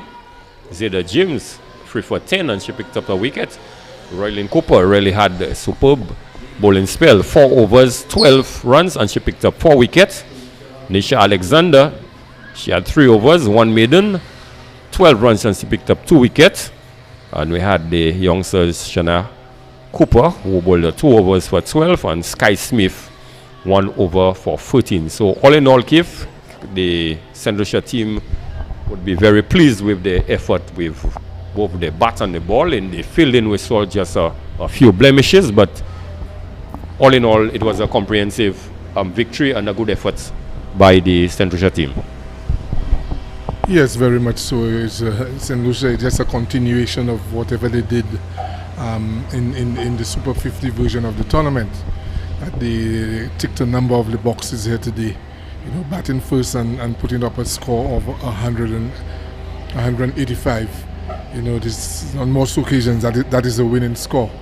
And you look at the bowling effort, with the exception of Destiny Edward, who went for 30 odd runs off of 3 overs. All the bowlers had a good economy rate, and St. Lucia had the luxury at the end of the innings that they could have brought on some of the 2 of the non-bowlers on the side, the younger players, to be able to introduce them into a bowling effort here. So all in all, St. Lucia, it is a really comprehensive victory, and you know that just puts them in the position that they only 1 match away from completing the double in this tournament. So St. Lucia again have registered the comprehensive victory over Dominica. So we have come to the end of this game. There's going to be a second game. Grenada will be up against St. Vincent at 5 o'clock. So you could join us at about 5 to 5. So on behalf of my fellow commentator Keith Shallery, the technical operators, I'm Greg Wilson, signing off and asking you to join us at about 5 to 5.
Winners TV is proud to bring to you